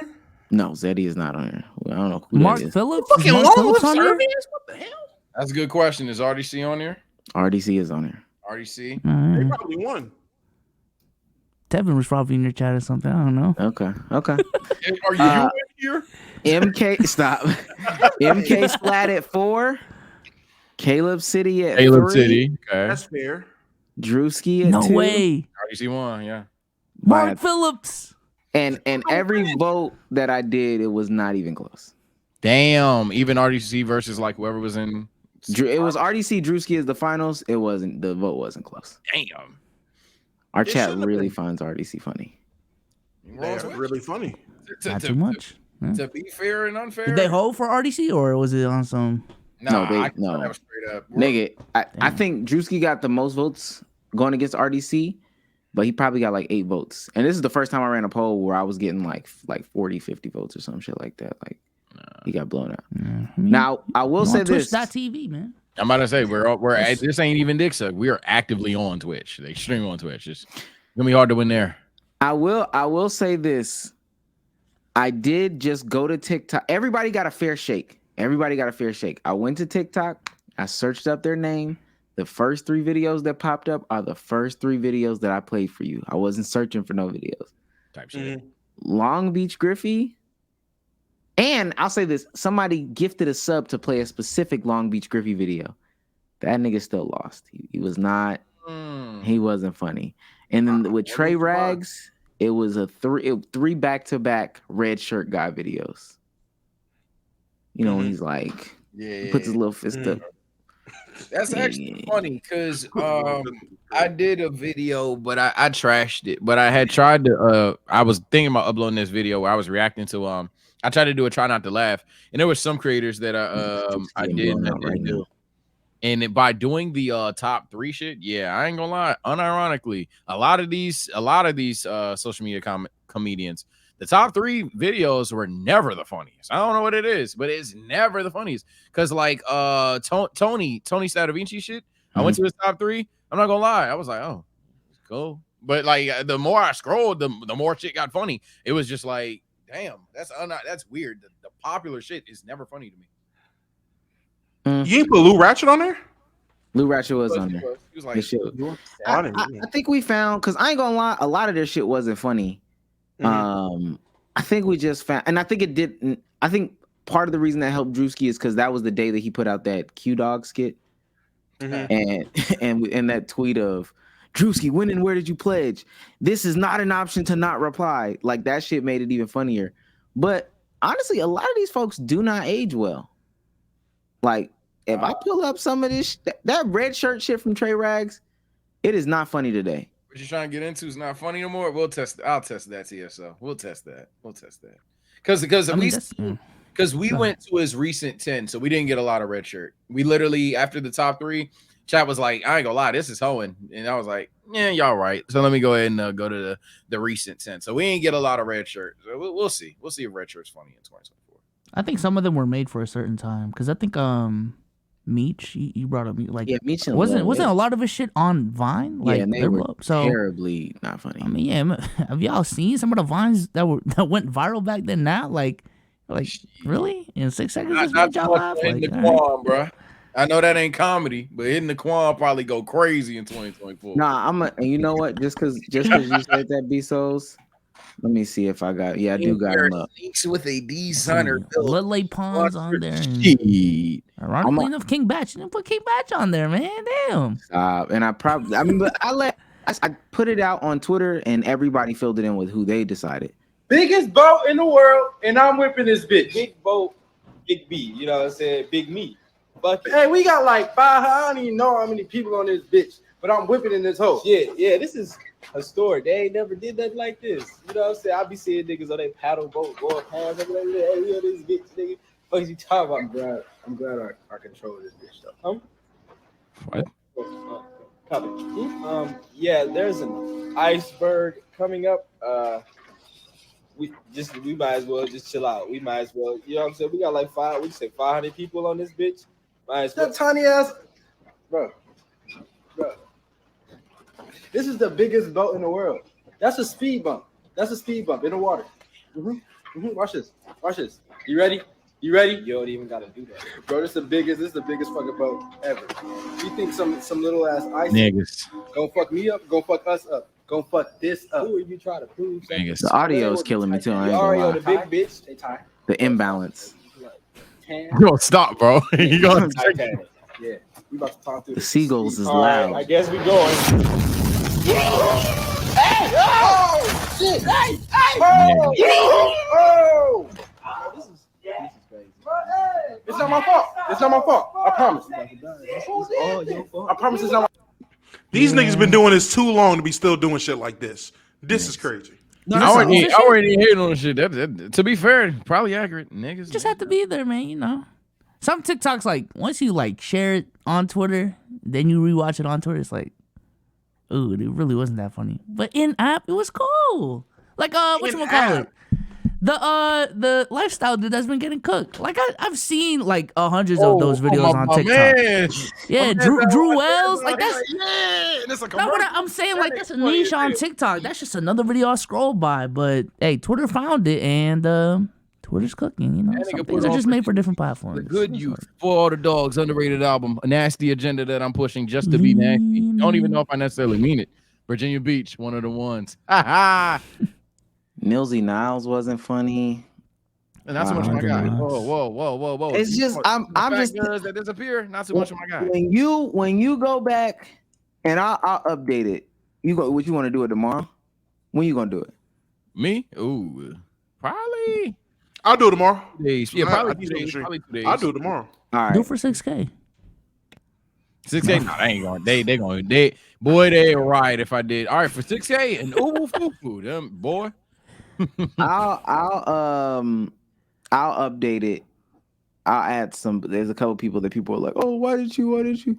I'll add it's probably like 4 more people.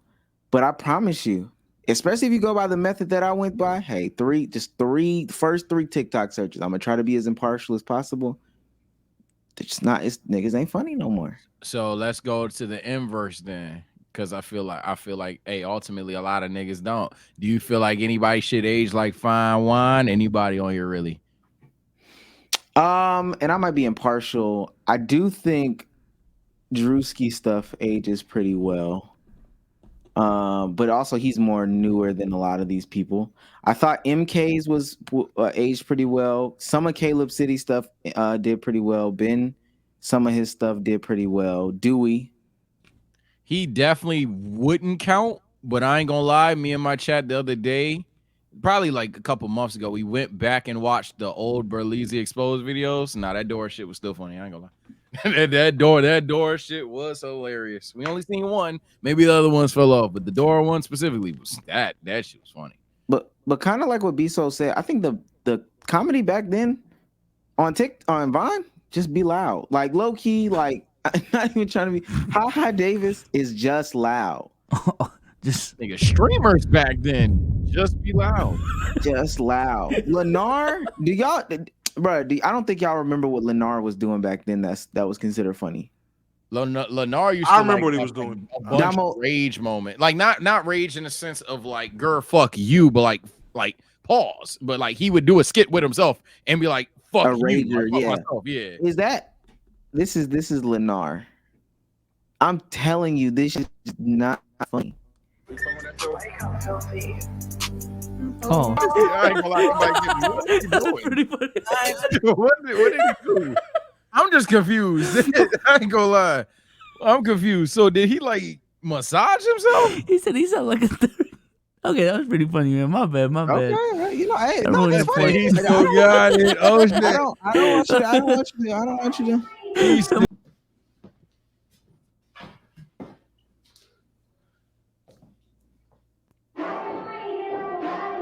Almost laughed on nostalgia. Damn. He didn't do nothing that time, but that's Mark, you gonna have to clip that off, by the way.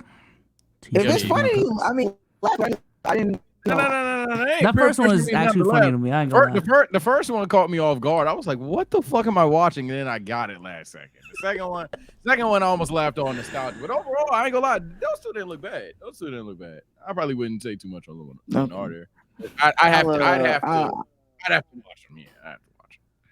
I'll leave that up to y'all.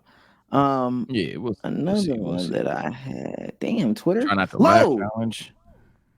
Oh, I got one. I mean, it's a conversation we were having pre-pod, but the Cat Williams. Okay, so y'all already know. Shannon Sharp had Cat Williams on. I believe over a week ago now, and obviously we've seen a lot of the clips, but the conversation today that I want to have is the tweet that Ian from the JBP had about about Shannon Sharp and how he should have put, or not. I don't want to misquote him, but just this idea of putting that type of interview on a paywall, because for those who don't know, I think the Dr. Umar episode that on JBP is still like a Patreon exclusive, right? So that's never. I don't even think they've said that's gonna go public. But I'm assuming the reason why Ian said that is because of the success that garnered, and he's saying for Shannon Sharp, like, yo, 30 million, whatever the fuck it is cool, but imagine all of that under a membership. You want to be me where so you get bad. ownership. So I got the tweet though. Do you not have the tweet? You want me to pull the tweet up? yeah, if you could pull the tweet up. Yeah, I got the tweet. So young Ian Schwartzman, manager for Joe Budden podcast, and I know it's gonna sound crazy when I say it, but it's relevant to the conversation. Jewish manager of the Joe Budden podcast said the Cat and Shannon interview was great. 25 million views in 48 hours is even greater. But can you imagine how much bigger of a play it would have been if it was behind a subscription platform that Shannon's had set up under his control? Now, I want to take subscription platform, even though he goes in the comments and says nobody said anything about pay. I want to take subscription platform as a paywall, like a $5 Patreon type situation. Yeah. The reason why it's relevant that he was Jewish is because they said that he was hating on black people getting success, da da da da da da. But I wonder, as creators, our opinion, and I kind of want to start it off with, when do y'all think something should be behind a paywall? At least for me, I view Patreon content and exclusive content as a medium for you to make content that your fans want without the pressures of an algorithm. So behind the scenes shit, even like, let's say longer conversations about shit that, let's say you're an NBA YouTuber, but you want to have a conversation about your personal life. You put that on a Patreon because these are your dedicated fans. So when it comes to our podcast, like I view the MVP and Hall of Fame podcast, the conversation about Shannon Sharp. Sometimes you need discoverability. And for an episode like that, hey, I think that is an episode that will raise Club Shay Shay's floor in the near future, in the upcoming future. And that's not necessarily exclusive content for me. So yeah, I'm scared that this is about to be a trick question, but to my knowledge, at least, and I have a couple of years, but I still feel like a novice in this game. Shit crazy. But to my knowledge, at least, Shannon Sharp sponsored podcast. I don't know. I'm 90% sure that the drinks that are on there are sponsored as well. I don't know what his ultimate end goal is, but what I can say is Club Shay Shay's direction, in my personal opinion, should be about getting eyeballs on it. And that's one hell of a pod to necessarily hide behind a paywall, because the audience that he has, them niggas ain't paying for that shit. They gonna wait for the Twitter clips. If the podcast was literally just because half the people, I'm not gonna say half the people didn't see it, because endless people tuned in to see it, but like, niggas tuned out eventually. Wait, don't speak to this one just yet. And I'm sorry to cut you off. Okay. Don't speak to this one just yet. Just what do you think? What is content behind the paywall? What is content behind the paywall? What should be behind paywall? All right, so staying on subject, content behind the paywall is bonus content. So said that doesn't have pressure of the algorithm, and or content that is literally just that bonus content. So let's say we do a would you rather or a smash or pass on here, and then there's like 2 minutes and 30 seconds that we think it's cool, weren't exactly funny enough to make the video, but it's cool. We could have like a editor's cut, an unedited version of that video. Or let's say niggas start wilding out. Let's say ass is on the screen. Let's say all that extra shit. So shit like that, to where it's like, hey, we shouldn't be posting that online in terms of, hey, can't do that. We'd either get yellow marked, or can't do that because, hey, man, niggas is wilding. Shit like that. That exclusive content, that extra content, I think that can be behind the paywall necessarily, because it's bonus content for your fans that want to see shit the most. So, I personally feel like content behind the paywall for me is one of two things. It's either bonus content or it's literally whatever content you're willing to put out or want to put up. And I say that to mean it could be regular content that you will put out on YouTube or streams you would do on Twitch, but you want to maximize your dollars on it, or get the dollars a different way, or be able to manage the dollars better. And instead of relying on the algorithm and whether you're getting yellow marked or whatever, I just put this same 2-hour long video or podcast on this platform that's behind the paywall. I know for a fact that people that's watching this are giving me a baseline, this amount, that amount, and I can do this with it and keep going. And I can always clip this shit up and post it on YouTube and still do it that way. Because it's creators I watch that do like the movie reactions and shit like that. They can't put full fucking movies on YouTube. That's not going to work. But they cut that shit down, drop it. That's how you get the eyes. And if you want to watch this full shit, we do this over here on this live stream on a Patreon. So I don't feel it's just bonus content. It could be your main content, and everything else is a bonus from that. It could be whatever content you want behind it. It's just how you want to maximize the dollars, or know for a fact these hard numbers are coming from this for this to justify it or fund it better. And I also think it's I was about to say, I also think it's different if you're an educational content creator too, because I know some people like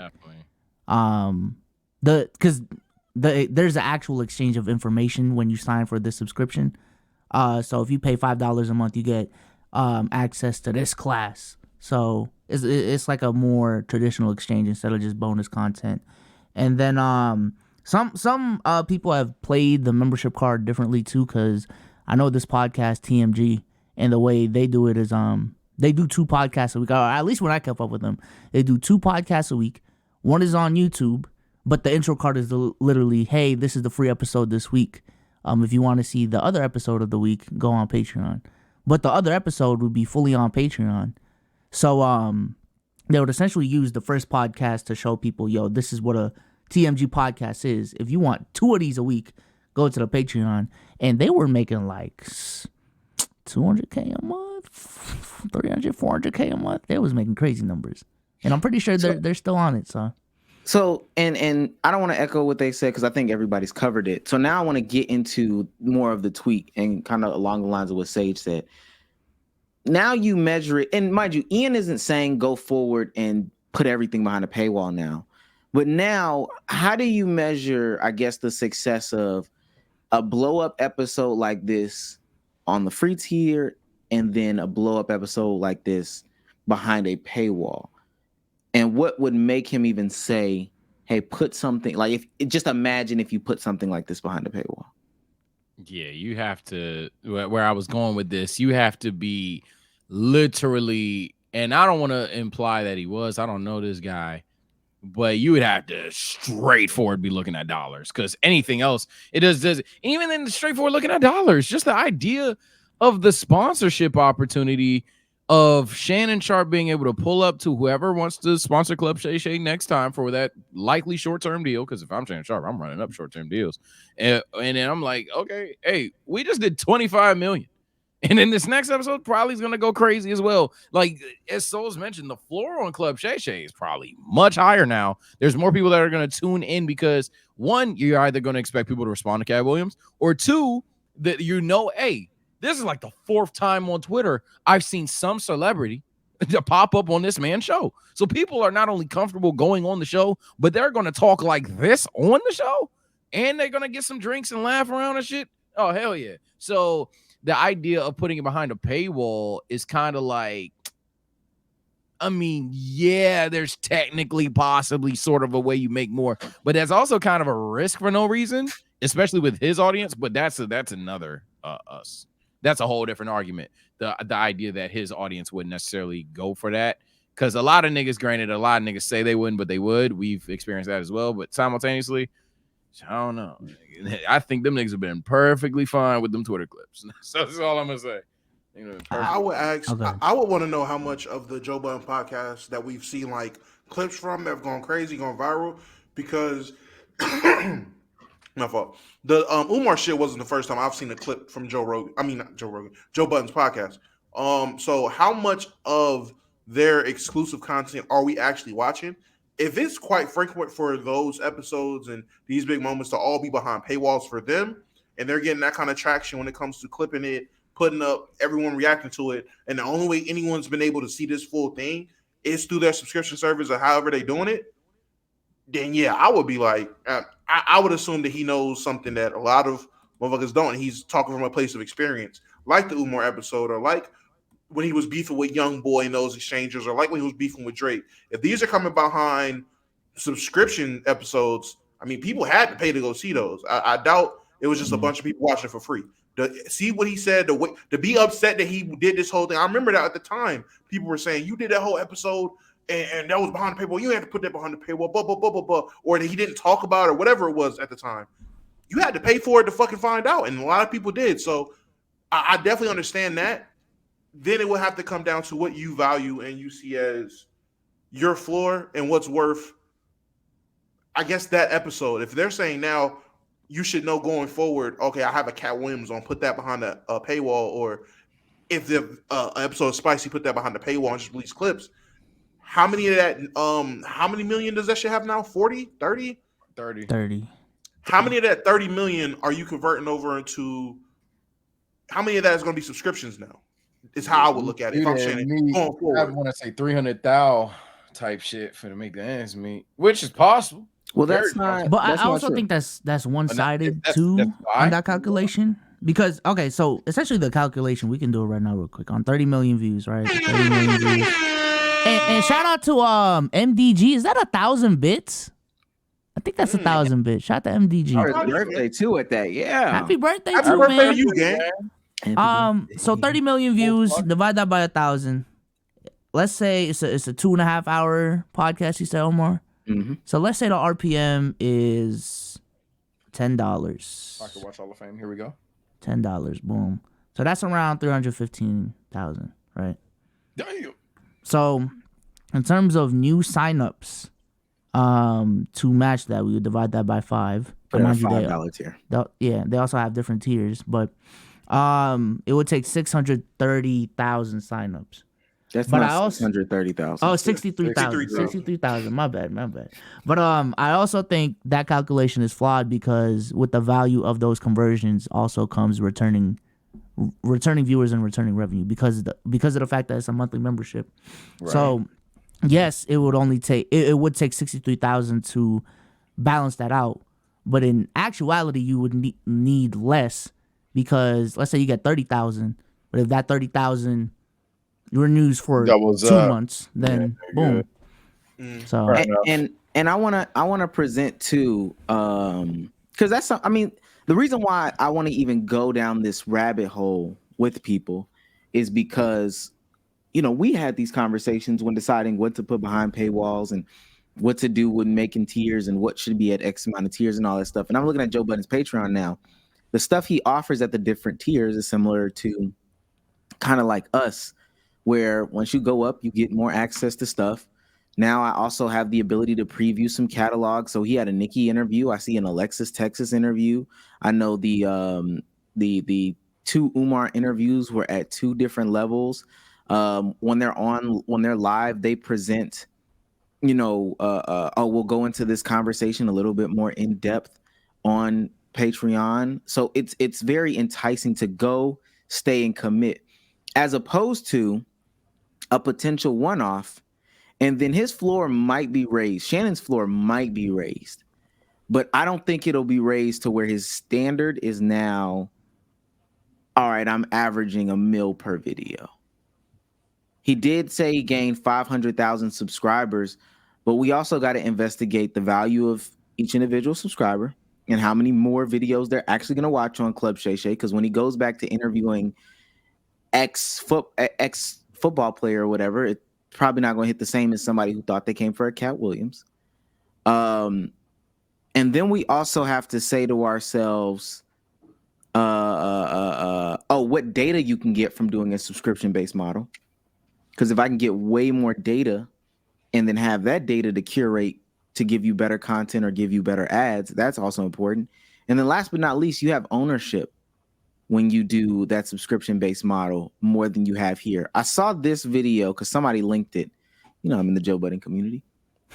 Somebody linked it in the Joe Budden community about Shannon Sharp and what he had to do in order to kick off Club Shay Shay. Dijon Dominique said, as an entrepreneur, Shannon, I need to ask you, why did you sign with the Volume? Colin's a cool guy, but I feel like you shouldn't have to split anything with anyone. Yeah, when I saw that clip, you know what I heard? I heard what's the Playmakers, or that's what MCN I heard. I ain't talk. gonna lie. I heard MCN that's literally talk. what I heard right now, bro. And niggas saying that I've been hating on Shannon Sharp for a minute. I haven't. He's been confirming everything that I've been saying. When I said he's not a great interviewer, he literally came out that night and said, "Hey, I'm not an interviewer. I'm a conversationalist." When I said it's possible that he's not gaining all that money based off of this interview, he literally confirmed it with the MCN talk. For those that don't know, and Bezos he just confirmed it with the agreement there. Shannon Sharp started a business. He wanted to go into something for himself. He did not have the infrastructure or the wherewithal how to build the infrastructure. Somebody came to him and said, "Hey, I can do that for you." The only thing that Shannon Sharp had as a trading chip or a bargaining chip or to offer as a form of collateral or leverage or whatever word you want to use is equity. I believe he gave up a percentage of his AdSense revenue in order to have the volume come in and put production in there. Now, I think that's funny because on the nightcap, that looks like a MacBook laptop and some AirPods. You don't need to give up equity for that. Everything else for his Club Shay Shay show could have been done at a trip to Guitar Center and at a trip to Best Buy. That's 3 FX30s. If you even want to go top of the line for what they have. 3 FX30s, some good lenses, some lapel mics, some boom mics. You go to Guitar Center, get you a Rodecaster. You get you a Rodecaster. You get you some lights, which again, all these things are available like Guitar Center and Best Buy. He lives in Atlanta, so there's some other places. He could have hired somebody to come and show him how to do this as a one-off. But because he did not do his due diligence, it sounded like to me, hey, I signed a 2-year-long contract that says I have to relinquish. I ain't gonna lie, I might say something outrageous. It might sound outrageous. 45% of my AdSense revenue in order I to wouldn't get go it. that far. I wouldn't go I that wouldn't go high, but I'm about to say, Nah. as a Probably nigga that 20, yeah, 20, yeah, 15, but at well- that scale, that is a lot, Well, though. and mind you, still a lot of money. I don't know if that's that outrageous because they came in and brought him from 0 to something. So they can ask for more if they're gonna bring you from 0 to something. That's What do you somewhat fair. I still also don't think I give Unc some credit. I don't think he do 40. You're muted, muted, Damo. Damn, that's crazy. Nah, I agree with Omar. I definitely think they could have asked more because they started from the absolute beginning. This isn't something that he was doing and then they came on to later on after it already hit 50, 60, whatever thousand, and he already had a floor. He came with absolutely nothing. He just said, "Hey, we could do a show." I'm similar to what he. Honestly, I'm feeling like hearing that he just accepted to do a similar role with more freedom that he had doing the show with Skip. And that was it. And then as he went on, he found out and figured out, oh, I could do X, Y, Z. I could do this. I could do this. But yeah, he just agreed to show up somewhere else. Like he said, I just showed up, did the content, boom. He agreed to do that again. All right, hey, I'll show up, likeness, all that, cool. And other niggas doing other shit. And let me say, 45% is crazy. I ain't gonna lie. let me say to the chat real quick. I don't know where he lives for verbatim. I know he has he's lived out here, has a place out here. He probably has a place out in Atlanta too, though. But the difference between him and B Souls, like what you just said, because I don't think it's a secret. B Soul signed to an MCN. You had a channel before you signed to the MCN, right? Mhm. So they didn't build you from 0. They didn't need to ship you out equipment and stuff like that, right? Nah, but I still think it's kind of like they're not building up Shannon from 0. And I would also hope, like, I understand the conversations that Shannon was misinformed, but that he consulted with someone and someone just pointed out, 45% is crazy. 20 I'll budge. 15 I'll budge, but 45, that's OD. But if you're presented with the thing of like, all right, 45, like this is what we're doing for 45. We'll set you up with an audio engineer, a lighting engineer, a camera engineer, a visual engineer. We'll set you up with maybe like some makeup. We'll set you up with the editing, the thumbnail design. We'll set you up with literally everything. So all you have to do is, just like FS1, be the on-camera talent. We'll hand you the cue cards and all that. And they said to him, we'll just take 45%. But this is what we're offering you for 45%. Now that doesn't sound like a lot. But when you start to reach these realms, these numbers, because at the beginning it wasn't a lot. When he was pulling, I'm just going to throw a number out there. When his first video started coming out and he was pulling 30K a video, it wasn't a lot. But then when he started pulling a couple mil a video or a couple 100,000 a video. Shit, now that I'm thinking about YouTubers who got plug channels, I could see 30. B Souls, thank you. I could see 30. And I don't want to say 45 is still crazy, but I could see 30, 35. I could see 30, and I don't want to say who we know that gave up like 45%, but all right then. Up there though, at the top for real. Man, that boy living good, man. A millionaire off of editing. A millionaire off of editing. And he got another one. Damn. A million. And not a another zillion one. Now. A zillion. Another one, not another one down here. Another one another back one at the up top. Here. Yeah, another one at the top. So that's why I'm saying, like, I get the whole paywall. Like, I think when Ian said paywall, people automatically were like, fuck this nigga. He trying to get more money from us. I'm not gonna lie to you. Your $5 is not like, it's not too crazy. I love your $5, but your $5 isn't too crazy. Content creators should be paid first and foremost. But it's about getting that data and having that ownership. I think that supersedes a lot of this stuff. Because when we talk about the YouTube split, taxes, paying out, because the YouTube split, taxes, paying out that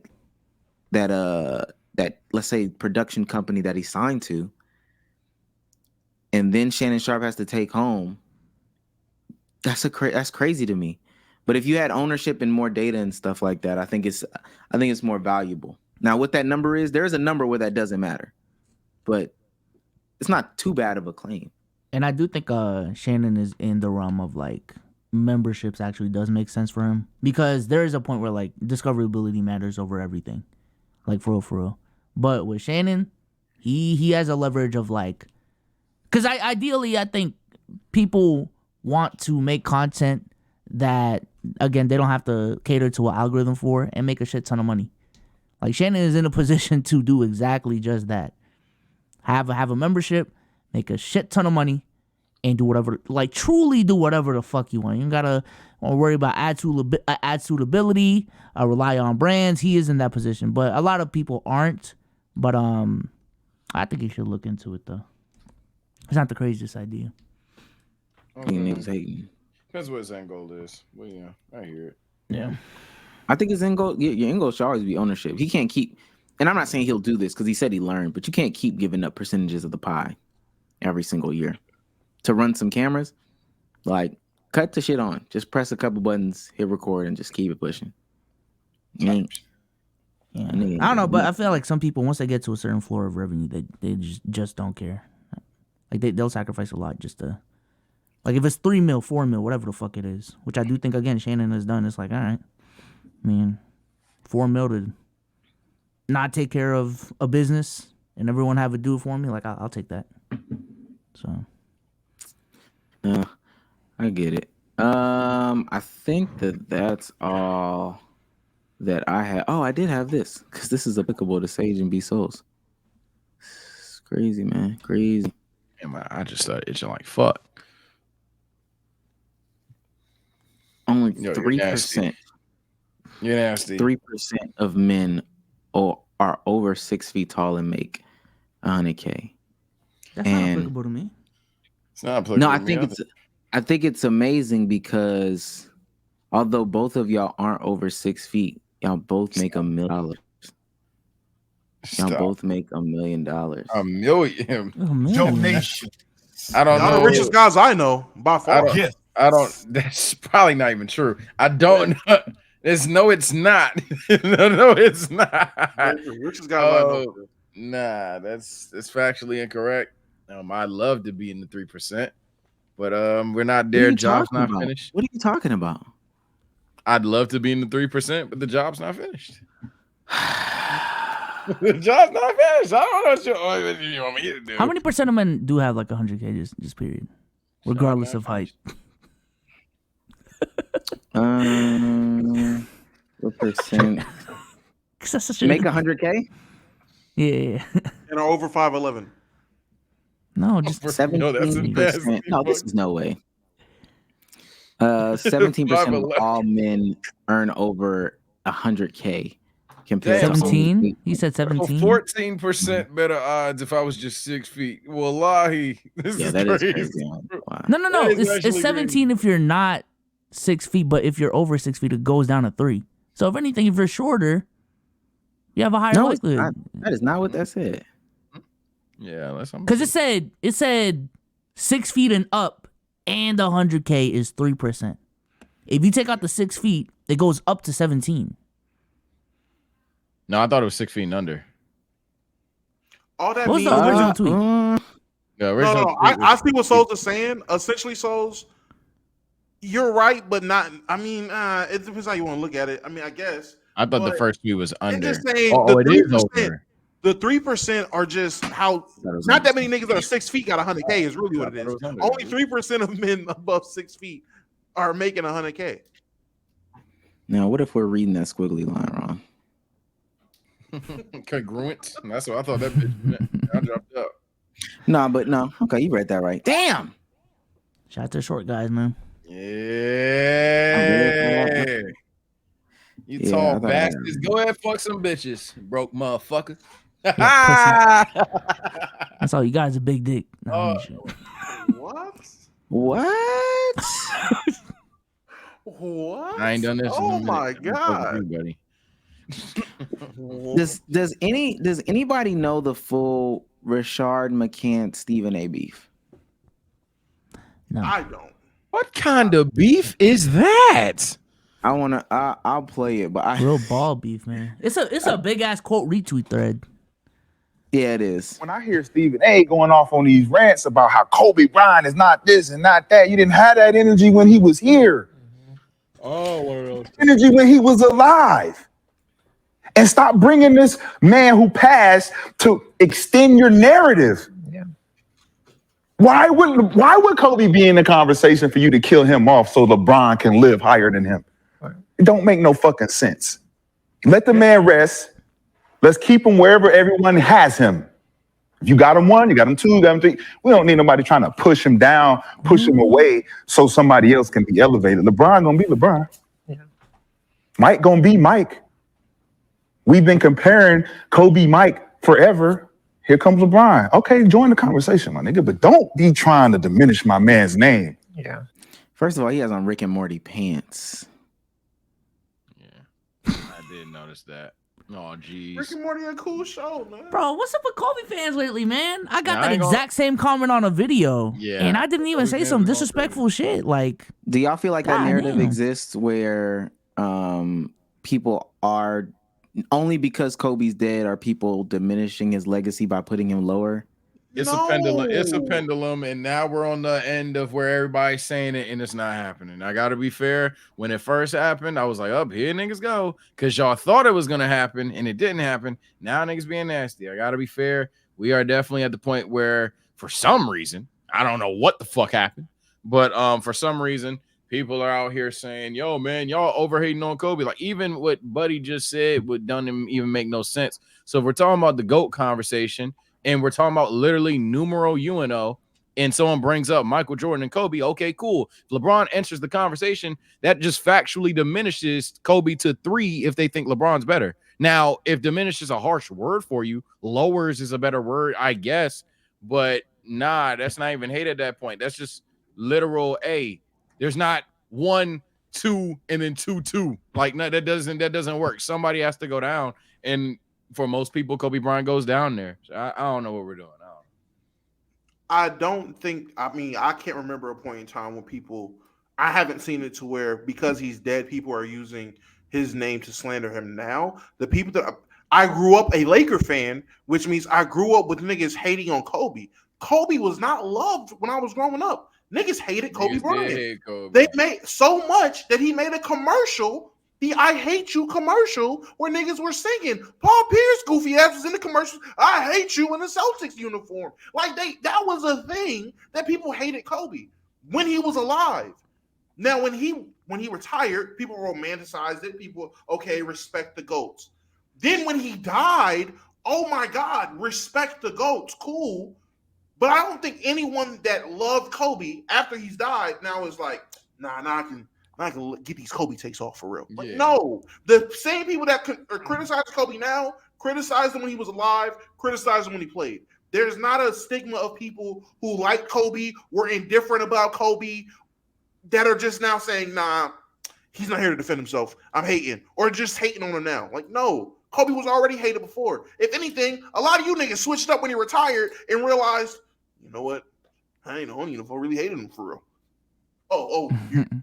Man, like watching that 60-point game in Utah against Utah, man, do I hate Kobe? And then he died, and you were like, nah, I can't hate Kobe. That's really what happened.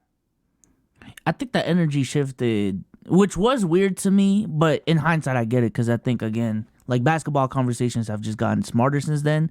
But I remember like 2010, 2013, like Kobe was considered the greatest Laker of all time. Like I was hearing a lot of those conversations. He's the greatest Laker of all time.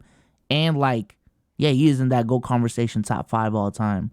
But then as the conversation became a little bit more analytically driven, now you heard a lot of, is he top 8? Is he really top 10? And I think that's where we are right now. But yeah, the conversation just gets nasty when, you can't even talk about Kobe in a critical way, especially in an animated way, when, number one, McCants does the same thing. And number 2, we're just keeping it at basketball. Like, not attacking his character or whatever. We're just keeping it at basketball. I don't think there's anything wrong with just keeping the conversation on the sport. Because even with the video I was referring to, literally, I reacted to a Jimmy High Roller video where he was talking about how today's era is basketball. Our basketball players getting too good for their own good. And my thumbnail was just Vic, Kobe, a greater sign symbol on the direction of Vic. And someone, and a lot of people like the comment too. Man, you know what you're doing, bro. You're You're using Kobe after his death. Like you're using Kobe's name after his death to disrespect him. Like this is insane. Put some respect on him. Victor hasn't even done anything. This, that, and the third. I'm like, yo, number one, I don't think I'm disrespecting his name by putting him on the thumbnail and keeping it basketball. And number two, that's what the video was about. I'm sorry. Like Kobe's one of the most famous basketball players of all time. I don't think it's disrespect to use him for the thumbnail. And it actually illustrates the point. Like it wasn't even full clickbait, but I wonder if, and I'm gonna play some of Stephen A's before we get out of here. I wonder if people said that about all the other fallen basketball players. Like, did they say this about Wilt when he died? Do they say this about now? I guess Bill Russell since he died. If we have like conversation about Bill Russell, are they saying this about Bill Russell because he died in the same vein as they say it about Kobe? I think if I'm thinking about all the players that have platforms or what happened to Ja? My bad. He's going through surgery, season-ending surgery. Ja Morant? Oh, in his shoulder, torn labrum. Jeez. When did this happen? I don't know. 2 seconds ago, I guess. What It's that Chris Paul injury I was talking about. About to say, shit. Shit. Well, now I got it. Now I got to wear the jaw cape for whole season. This is crazy. Here we go. Hope you wasn't being a thug. God damn. Anyway. All shit aside, Ja, get better, man. Yeah, get better, Ja. I think that the most vocal people that have platforms and podcasts now are the players that played during Kobe's era. And the way that they view hoops, I think a lot of people can agree is just much differently than like how we view hoops. They view hoops as like, if the end goal was 40, if the end goal was, 35, if it was 30, no matter how they gave it to me, pause, like that person is a baller. Like that they're a hooper. And literally everybody now is just saying, just like slide down the box score just a little bit to just look at like the shooting percentages or some other stat that shows efficiency.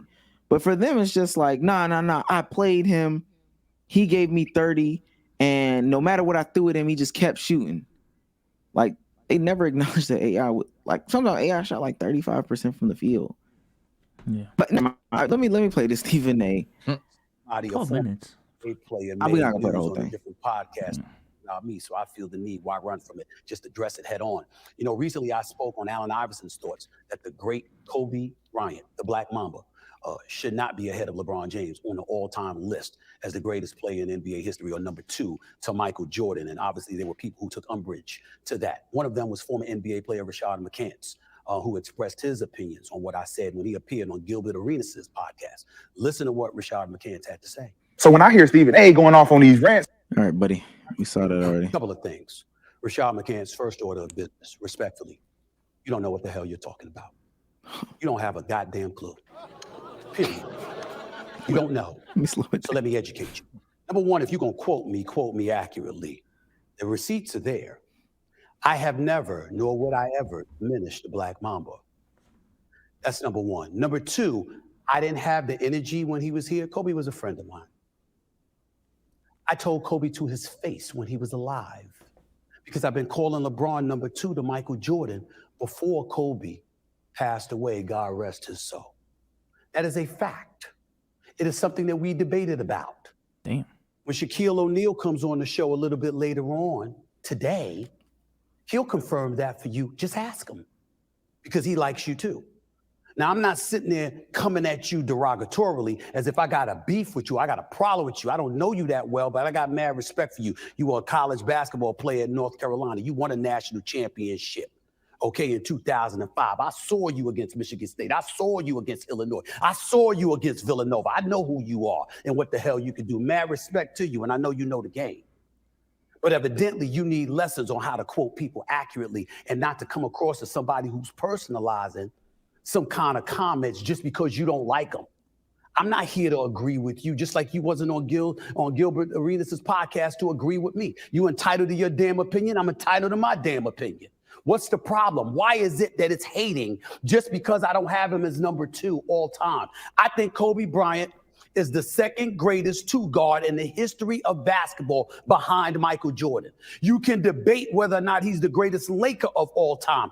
I would happen to say he's number 2 to Magic Johnson because Magic Johnson is the greatest point guard to have ever lived. He's a quintessential point guard who galvanized the troops That logic, but and went it to is what 9 it is. NBA finals in a decade and won 5 titles.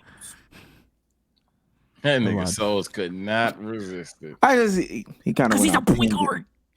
Yeah, he kind of The greatest point guard is a better Laker than the second greatest shooting guard. Like, he galvanized. Stephen, they like to throw a big word in there. That's my opinion. There are Regardless, plenty of he's still people up. He's who still would up 3-1. disagree with that, but they wouldn't label it I did so. He as did so. demeaning this He lost man game 5. and He lost game literally 5. He bringing lost- up his lost death game to point 4. out as if Lose I'm game 5. tainting his legacy and tainting his soul, which I would never do. He was a friend of mine. I covered him for years. We knew each other on a personal level. We spoke on a personal level, which ain't really anybody's business, but those who know, know. But even when he was alive, I said, I got MJ as number 1, LeBron as number 2. Hella reverb, huh? No, let me know. I ain't gonna lie. We dunk on Buddy a lot. That nigga not only won in 5 games. He been fighting that fight for years too. If we gonna call Stephen A out for potentially having sassy moments, you also gotta give him his flowers when he's had the argument of why can't someone lose a debate for the end of time. That nigga's been going at Bron fans ever since he got on there. Like, bro, y'all are mad at me for having this nigga second all time. And I think there's one singular player better than LeBron James, and y'all think I hate the guy. That is stupid. So, hey, credit where it's due. He explained himself well. Only thing we didn't like was the Magic take. But, I mean, Magic could be better than Kobe for the dumbasses that are going to comment. But, nah, he didn't explain it well. He didn't explain that specific part well. But everything else, I mean, he cooked. They're starting to say I'm a Tatum hater now, too. Yo, NBA fans are weird, bro.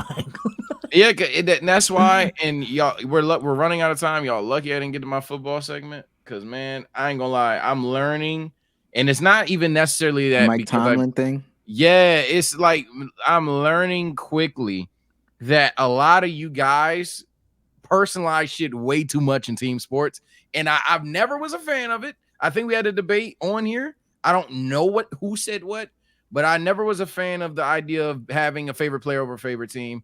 And when I look at the conversations that happen amongst NFL fans and NFL communities, and I compare them to what they are when it's an NBA, NFL hybrid, or even just NBA conversations, it's like, oh my God, y'all niggas just don't know how to just cut out bias at any point in time. You just cannot do it. You can't do it. And it's so ass. I know Ravens fans that will sit here and be like, and mind you, the Ravens are on timing. They'll sit here and be like, all right, that was on Lamar, dog. I don't know what to tell you. But you ask if there's an NFL fan that watches NBA, oh, Lamar can do no wrong. Lamar can do no wrong. It's like, damn, bro, get his dick out your mouth, bro. Like there's 10 niggas wearing the same jersey that's saying that shit's on him. And it goes down from coaching schematics to offense to defense to certain players. But I ain't gonna lie, NBA fans, bro, that nigga, I won't even say Kobe because he passed away. LeBron will fuck around and act like he's damn Kobe and Jordan in the offs instead of passing the ball. And me and Damo will come over here. Yo, why the fuck is he not passing? What is he doing? remember that shit, Damo? Like, what the fuck is Blood doing? And he's just shooting threes. LeBron fans came up. Oh, so you're not gonna act like AD's not supposed to be in charge, bro? That has nothing to do with what we're talking about. Like, we're literally asking, yo, fuck that. Why is LeBron shooting step back threes like he's ever had that? What are we doing right now? I just got PTSD. PTSD. Bro, that day was so fucking annoying because I'm like, you're blaming LeBron. He's 38, and AD should have been the number 1 by now. Like, I'm like, nobody's blaming the nigga the whole time. The whole time we're playing, like, nobody's blaming him. All we're asking is why he's doing this. We're like, that's it. This shit's ridiculous, bro. Oh my God. Why isn't he the number 1? No. Oh my God. No, but that's all I said. I know I'm just adding, I don't want to over talk and get my game 4 loss, but goddamn, all I ask is NBA fans, bro, copy baseball fans, copy hockey fans, copy football fans. If there's one trait, but I love a God, I'm not saying you gotta like teams more than players. But goddamn, so sometimes you gotta get off penis because the shit's ridiculous, bro. Just get off penis. Yeah, Hot take of the week. Stop sucking dick all the time. There you fucking go. God damn, bro. Oh well.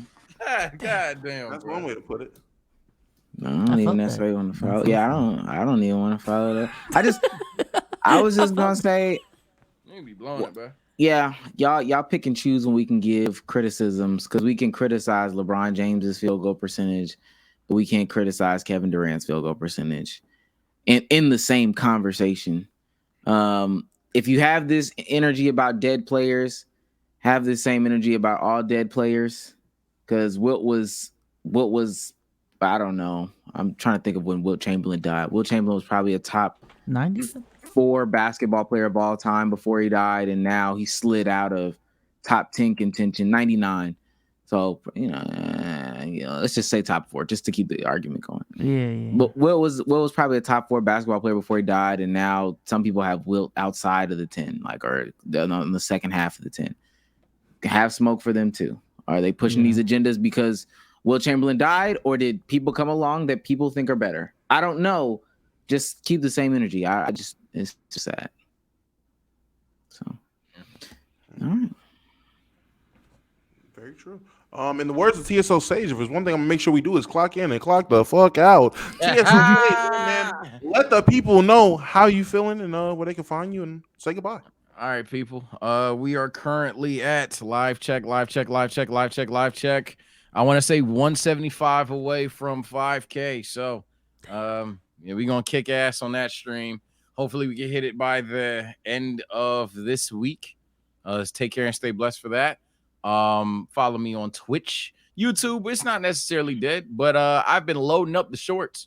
That's what I've been doing. For those that like where the upload, I've been loading up the shorts. Got about a month's worth. I'm not ready yet. I'm ready to go to fuck crazy. Might have some of these guys on the channel for a little bit. Just 20-minute little short schematic wave. We're gonna go crazy. Shout out to the editor, because I ain't gonna lie. We have a different approach to the Total Drama series. The binge video is almost done. We are just boxing copyrights. It's a 4-hour movie, 3-hour movie. We are boxing the shit out of copyrights right now. We're almost done. We might have to drop a SpongeBob Christmas special because it's taking a little long, but y'all be all right. Take care and stay blessed. I'll see you next time. Bezos. Peace out, y'all. Appreciate y'all for coming through. Me and Sage will be streaming tomorrow, right? The Melo. What if Melo was drafted by the Pistons? I think that's our funniest rebuild. That yet. yo, I'm just gonna put it out there. it's the funniest one yet. We'll talk about what time that'll be, but that'll be tomorrow. That should be fun. 2K League Season 6 Wednesday. Yeah, I'm playing a lot of 2K this week, man. I'm sorry to interrupt you, gang, but I want to do this for our platform as well. Ladies and gentlemen, SNSers, dog, relax. All right, buddy. Look, man, I seen some of your comments on our announcement that we're going to be recording our videos live on Twitch. The video is going to look exactly the fuck same. Like damn near exactly the fuck same. We're just recording it because we were literally sitting there recording other videos and we're like, why couldn't we stream this? And we literally go, I don't know. Let's stream it. That's all it was. It's just to include you guys. We thought it was a major W. If y'all want to be exiled, I mean, okay. But you'll see after the first upload, nothing's going to change. It's not like you're going to be looking at a Twitch chat all the time, at least. You might get a couple. But it's not like you're looking at a Twitch chat. It's not like the video is going to be worse. You relax, SNSers. Your peak, your glorious peak is going to remain. I'm going to say the best. People don't like change. That's a fact. Niggas don't like nothing new. Omar, man, say goodbye to these people. Bye, people. Look, a few housekeeping things. Link your Twitch to your Discord. If you shouldn't be asking about what's the link to the channel, the link to the Discord. The link to the Discord is always provided on the videos and a bunch of different things, but just it's linked at the top of the space. You will be able to get in if you link your Twitch to your Discord. Okay. What's another thing? Oh, we will be streaming a promoted episode of Playback on Wednesday. Ladies and gentlemen, we got him. Type shit. And then one more. I don't know where the other one is. So, we will be streaming a promoted stream on Playback this Wednesday. We will be streaming. What is that? Celtics versus T-Wolves. And all the League Pass games.